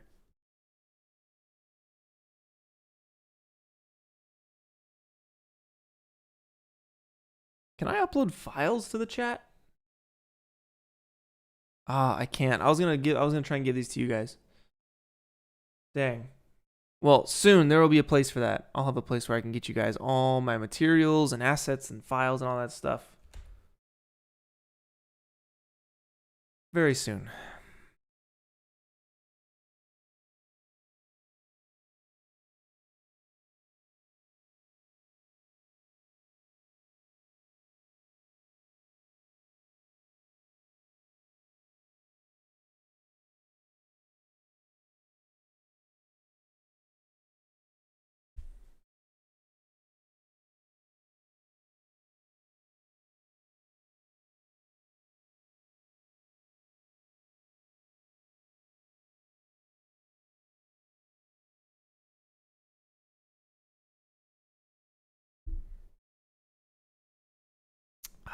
All right.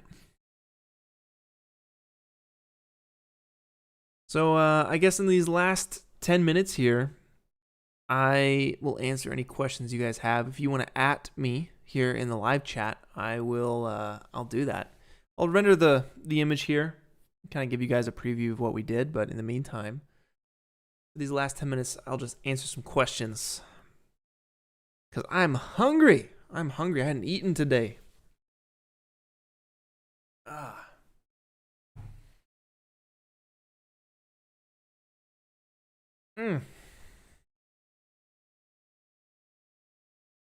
Thank y'all for joining me on this Saturday. I appreciate y'all. And really, every Saturday you guys have been here. Every single Saturday. Is this still the same render with the circle-shaped white space in the sky? It is. Yes, it is.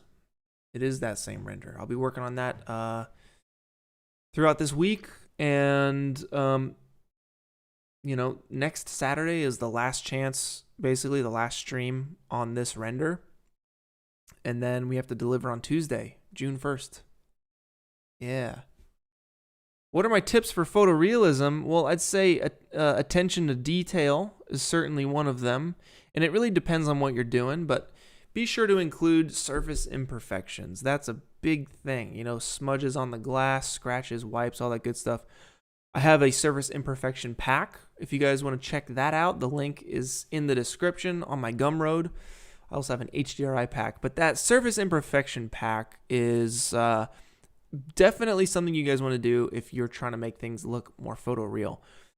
A lot of first-time 3D artists, they will just, you know, render the image clean, but there's a lot of things you got to do to dirty it up, and that's really my favorite part. So surface imperfections is huge for that. Using an HDRI spherical environment to light your scene helps with photorealism a whole lot. Beveling your edges helps with photorealism a lot, believe it or not, because there's no such thing as a 90-degree perfectly sharp edge in real life. Every edge is beveled just a little bit. The attention to detail, like the grass in the cracks on the sidewalk, that kind of stuff, that will help your guys' photorealism so much, I promise. What else? Adding a little bit of camera schmutz, you know, some grain, maybe a little smudge, maybe a little blur here and there, some bloom, but it's very easy to go overboard on that stuff, so don't go overboard on it. It'll make your render, a little bit of it will make your render really nice, and it'll blend in and it'll look perfect, but too much of it will ruin your render, so be careful with that stuff. Go easy on it. Is there any way you guys can look at the submissions right now? No, I am saving the submissions for 2 streams from now. All right. Once all the submissions are in, myself and a couple guest judges, we're going to basically show you guys all the submissions live, and then we're going to come out with the montage the following week. All right. So I want to save those for you guys for the montage video. It's going to be amazing, and it'll be worth the wait, I promise. How did I get my name? Very good question. So when I was in middle school, I got together with a group of friends, and we used to just, you know, goof off, roughhouse, and wrestle. And, you know, we were fans of a show called Pure Ownage. It's my favorite web series. It is the original web series. I think it was like the first web series. And it's about a group of socially awkward gamers, and it's the best show ever. And the main character was the Ponerer, and we all had, in this little wrestling group, you know, it was just 3 of us goofing off at my friend's house. We all had different names. So there was the Grandmaster Pone, there was the Ponerer, and then I was the Punisher. So that's how I got my name, because I love Pure Ownage, that show, so much. What am I gonna eat? I'm gonna get some Italian food. Mr. Hallodry, yeah, I'm gonna get some Italian food.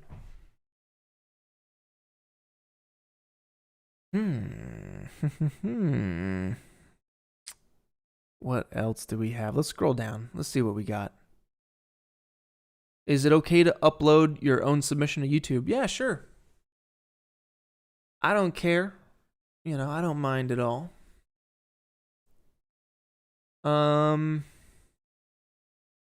I'd probably wait though until the montage. Give me at least till the montage. And like you guys are proud of your work, you know, share your work with your friends and stuff. But really it comes down to the montage where I'm going to pack them all together and show the world all the sweet renders. So it'll be sweet. It'll be really, really cool. What else do we got? Yeah, I'm going to keep doing challenges. I have a challenge planned for after this challenge. So you guys will definitely be ready for that. It's going to be a good one. I'll have news on that pretty soon. After this challenge here. Yeah, you guys will feel it out. It'll be cool. Any tips for compositing the final animation in Blender Compositor? I don't use Blender Compositor. I use After Effects. So I don't have any Blender Compositor tips, but I do have After Effects composition tips, and that is to render out a Z-depth pass. Use your Z-depth pass to comp in smoke, fire, fog, all that good stuff that just takes up too much computer juice in the render. So that's a good one. Don't forget your Z-depth pass. It'll definitely help you all out. Will every render be featured? I think what I'm going to do is do like a top 100, and then I'm going to do every single render. So there'll be essentially two render montages. Because I want to show everyone's. I would feel bad if I didn't show everyone's, but everyone's together is going to be so long. It's going to be impossible to get custom music written for it. And I think the best way to go is the top 100 and then basically everything. So I think that's the way we're going to do it, just depending on how many submissions we get. Right now, we're already at 122 submissions. Probably more since, since we started this whole thing. Oh, hold on. We got a Japanese comment here. What does this say? Something.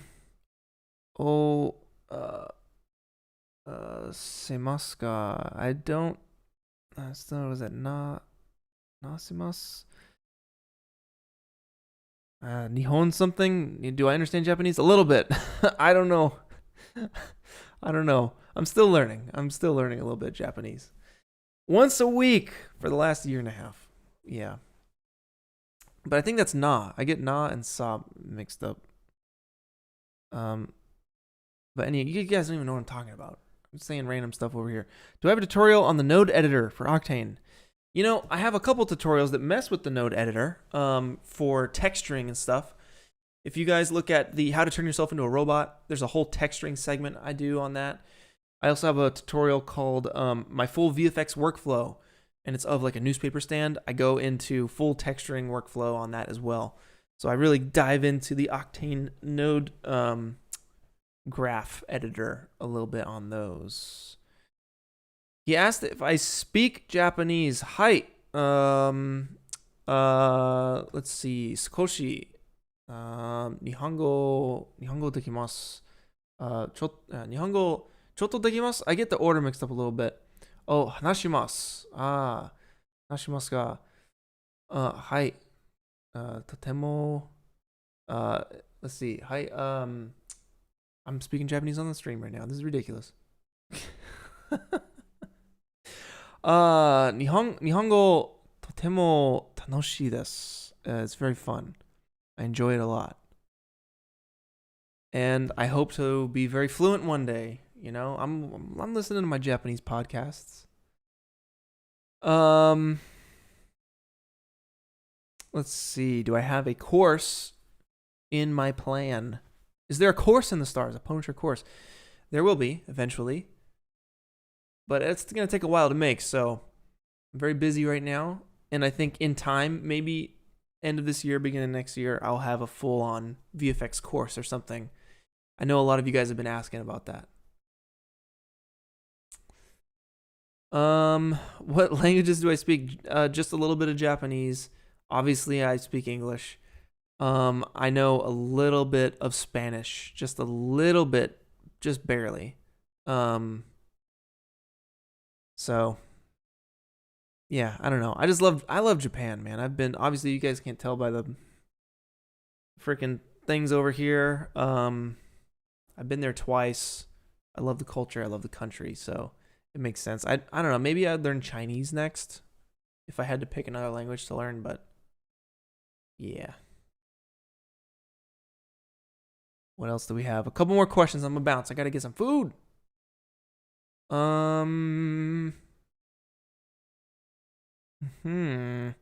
I have a Spotify playlist or two? Well, there's one linked in the description, and it may not be the playlist actually. It's like the early streams. If you look in the description of my earliest live streams, like a year ago, I'll have my ambient music for VFX and reflection or something like that, for editing and VFX, in the description of some of my streams, the early ones. So I'll have to probably add that to these descriptions because dang, they are good. But I do have my favorite ambient artist who just recently passed away a month ago from COVID. He was 27 years old. That sucks so much. We were going to do a video together, but I'm still going to do a little something for him. I'm going to do a little tribute thing for Mount Shrine. So check out his music. Which Japanese podcast, dude? I'm on like easy Japanese. It's like, let's see, what am I doing? I'm doing the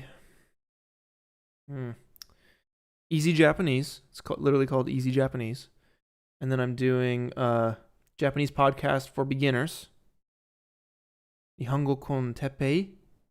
And those are the main. Oh, and Let's Learn Japanese from Small Talk.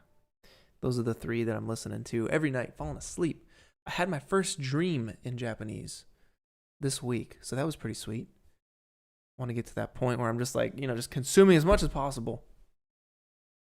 Couple more here. Do you think 3D prop making will eventually die out with scanning getting more mainstream? No, not at all, because people still need to create like mesh perfect props for video games. Until you can photo scan something and have the mesh just be perfect, then I think custom modeling and all that stuff will always be around. Absolutely. It's just really fun to do, too. It's really fun to make stuff, All right, y'all. My tummy is a grumbling. It has been a stream. Y'all, thank you so much for hanging out with me, guys. I really appreciate you guys. Thank you so much. Let me show you what we got just before I dip. This is the render. This is the first part of the render here. And we do a little scrolling over. And you get to, let's see, the second part, which is the sewer system that we just did. It's very widescreen. Very, very widescreen. So I still have a lot more work to do. Seriously, I got a lot of work to do this week. I got the whole background to do, but I got a plan for the background. I do have a plan for the background. But y'all, thank you so much for your time. Definitely hang out on the Discord. I'll be there this week, crunching on my render. Good luck on your guys' final submissions. If you're looking to submit, definitely hit up the Discord. The link is in the description. There is an alternate realities series of channels. And in the info channel, you guys will find a submission link. You'll also find a submission link. If you click on the little timer that's counting down, you'll find that submission link as well. You only get one chance to submit, all right? You get locked out after your first submission because I can only handle so many files. So make sure you guys do it right. Don't upload any works in progress, please. Don't do that. Just need those finals. But y'all, thank you so much. Have a good Saturday. Have a good weekend. And I'll catch you guys on the Discord server. Next week is the final live stream where you have like 2 or 3 more days to finish your render. All right. So that you guys should have your renders near final. And if you guys are looking to, if it's going to take you like a week to render, then plan for render time. Please do. Or use a render farm. One of the two. But thank you guys. Have a good one. I will see you soon. Peace out, y'all. Later.